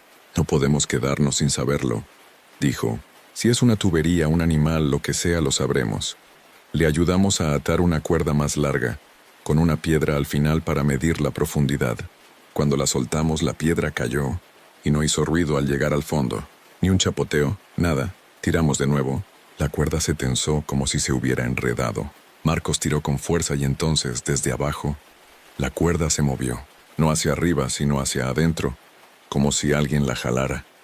Soltó la cuerda de inmediato. La superficie del agua comenzó a agitarse sola, sin viento, hasta que un burbujeo espeso subió y explotó con un olor nauseabundo. En medio del remolino apareció algo flotando. Un trozo de tela. Lo sacamos con un palo y al extenderlo, vimos que era parte de una camisa infantil, con dibujos descoloridos de barcos. Esa tarde fuimos al pueblo más cercano, a unos 5 kilómetros. En el bar, entre viejos que jugaban a las cartas, preguntamos por la historia del pozo. Al principio nadie habló, hasta que un hombre de barba blanca, dejó las cartas sobre la mesa. «Eso fue hace 30 años», dijo. Un niño, hijo de los antiguos dueños, desapareció allí. Se llamaba Mateo. Nadie supo cómo cayó ni por qué, pero desde entonces a veces vuelve, sobre todo cuando los forasteros no lo respetan. Volvimos a la casa en silencio. Nadie quería acercarse al pozo, pero al pasar junto al patio notamos algo raro. La cuerda no estaba. Desaparecida. El cubo tampoco. El pozo parecía más oscuro que nunca, casi absorbente. Esa noche llovió. Dormíamos todos en el salón, con las linternas cerca. Cerca de las 3, Marcos se levantó para ir al baño. Pasó 1 minuto, luego 2. Escuchamos sus pasos cruzar el pasillo. Y después el chirrido del portón del patio. «Marcos», lo llamé, nada. Cuando salimos, la puerta del patio estaba abierta de par en par. Afuera, la lluvia caía con fuerza. La cuerda había vuelto a aparecer, extendida por el suelo, mojada, arrastrándose lentamente hacia el pozo, como si alguien invisible tirara de ella desde dentro. Corrimos hacia el borde, gritando su nombre. La linterna temblaba en mi mano. El haz de luz apenas iluminaba el fondo. Y entonces lo vimos. Marcos de pie dentro del pozo, con el agua hasta el pecho, mirándonos sin expresión. «No os preocupéis», dijo con voz monótona. «Ya lo encontré». El agua le llegaba al pecho y sin embargo no hacía el menor intento por salir.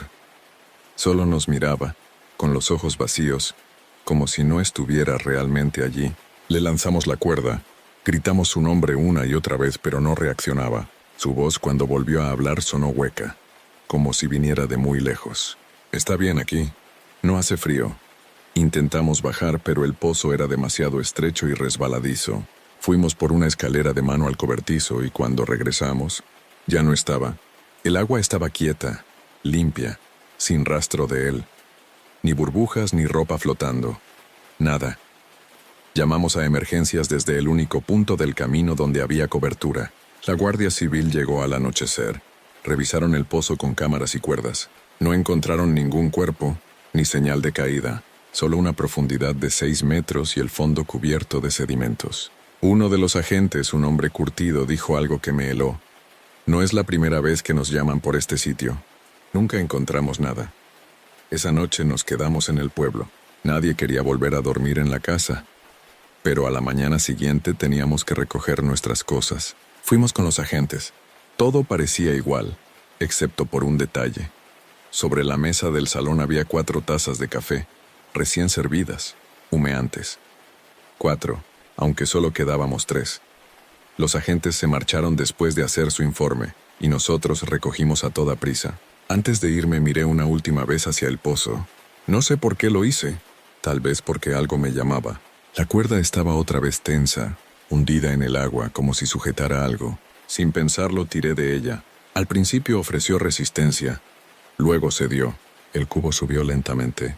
Dentro no había agua, sino un montón de barro, y entre el barro una mano pequeña, como de niño, cerrada en un puño. Grité y tiré el cubo al suelo. Cuando lo abrí, la mano se disolvió convertida en barro líquido. En el interior del puño había algo, Un botón azul infantil con forma de barco. Nos marchamos sin mirar atrás. Pero esa noche, en el hostal del pueblo me despertó un ruido metálico, un golpeteo constante. Venía del lavabo. Me levanté, encendí la luz y abrí el grifo. En vez de agua, cayó un hilo de barro oscuro que formó un charco. En el centro del charco, flotaba el mismo botón azul. Me fui de allí al amanecer. Nadie quiso hablar más del tema. Ni siquiera cuando la policía nos llamó 2 semanas después para decirnos que el pozo había sido sellado por seguridad. No hallaron restos humanos, solo objetos. Ropa de niño, un zapato, una cuerda vieja y una linterna oxidada. La mía. No recordaba haberla perdido. Desde entonces, cada vez que llueve fuerte, me despierta el mismo sonido. Un golpeteo húmedo, insistente, que parece venir del desagüe del baño. Y una voz infantil débil pero clara que pregunta desde la tubería: ¿Jugamos otra vez, Marcos? Volví a Madrid convencido de que el tiempo borraría todo, pero no fue así. Durante semanas los ruidos del agua me perseguían. Cada vez que abría un grifo, el sonido del chorro me recordaba al pozo. En sueños veía la cuerda moverse sola y a Marcos de pie dentro del agua mirándome sin expresión. A los 3 meses, su cuerpo apareció. Lo encontraron a 10 kilómetros del pueblo, en un embalse vacío. Los forenses dijeron que llevaba semanas muerto, pero que el agua donde apareció no era la misma del embalse. Demasiado salobre con restos de hierro y cal viva, dijeron. Nadie entendió cómo había llegado allí. Fui al entierro. Apenas éramos 5 personas. Mientras el cura hablaba, una gota de agua cayó desde el techo de la iglesia justo sobre el ataúd. Después otra y otra, hasta que la tapa empezó a humedecerse. Todos lo notamos, pero nadie dijo nada. Las noches siguientes no dormí. Sentía la necesidad absurda de volver al lugar. Finalmente lo hice. Alquilé un coche y manejé hasta la vieja casa. El camino seguía igual, pero el pozo estaba cubierto con una losa de cemento. Me senté frente a él durante horas, con la linterna encendida, esperando algo. A medianoche comenzó el viento y con él el sonido. Primero leve, un goteo profundo, luego el chirrido de la cuerda. La linterna parpadeó, y de pronto escuché su voz. «Ya no está aquí. Búscalo donde empieza el agua». Me levanté de golpe. Frente al pozo, sobre el cemento húmedo, se formó un círculo de barro que se extendía solo, marcando el contorno de una figura pequeña, como la sombra de un niño. Y dentro del círculo, el botón azul. El mismo lo guardé sin saber por qué. Cuando volví al coche, la radio se encendió sola. No música, no voces. Solo el mismo golpeteo, tic, tic, tic, aumentó hasta volverse casi un eco humano. De regreso a la ciudad, los ruidos no cesaron. En el lavabo, en el techo, en el ascensor, siempre el mismo goteo. Una noche, el ruido fue más fuerte, tan claro que salí al pasillo del edificio. En el suelo había un charco que venía desde debajo de mi puerta. Abrí. El agua corría desde el baño. Dentro, el lavabo rebosaba un líquido espeso, oscuro. Entre la espuma sucia flotaban objetos. Una cuerda, una linterna oxidada, un zapato de niño. Me paralicé. El agua se detuvo. Y entonces una mano pequeña emergió del desagüe y se apoyó en el borde, temblando. Luego otra. Me eché atrás, cayendo al suelo. De la oscuridad del drenaje una voz habló. Apenas un murmullo. Ya no juego solo. Corrí fuera del apartamento, descalzo, empapado. Nunca volví. Pendí el piso, cambié de número, de ciudad, pero no importa. Cada vez que llueve, el sonido vuelve. A veces, cuando cierro los ojos, lo veo con claridad. El pozo, el agua quieta y un niño que me mira desde abajo con una sonrisa tranquila. En su mano un botón azul, en la otra la cuerda y me dice con voz suave: «Ahora te toca a ti subir». Hasta aquí las historias de hoy. Si han llegado hasta este punto, me encantaría que dejaran un comentario contándome cuál fue la historia que más los impactó, o simplemente escriban: «Sigo aquí». Así sabré quiénes son los valientes que resisten hasta el final. No olviden suscribirse, dejar un like y compartir este video con alguien que se atreva a escucharlo de noche. Nos vemos muy pronto.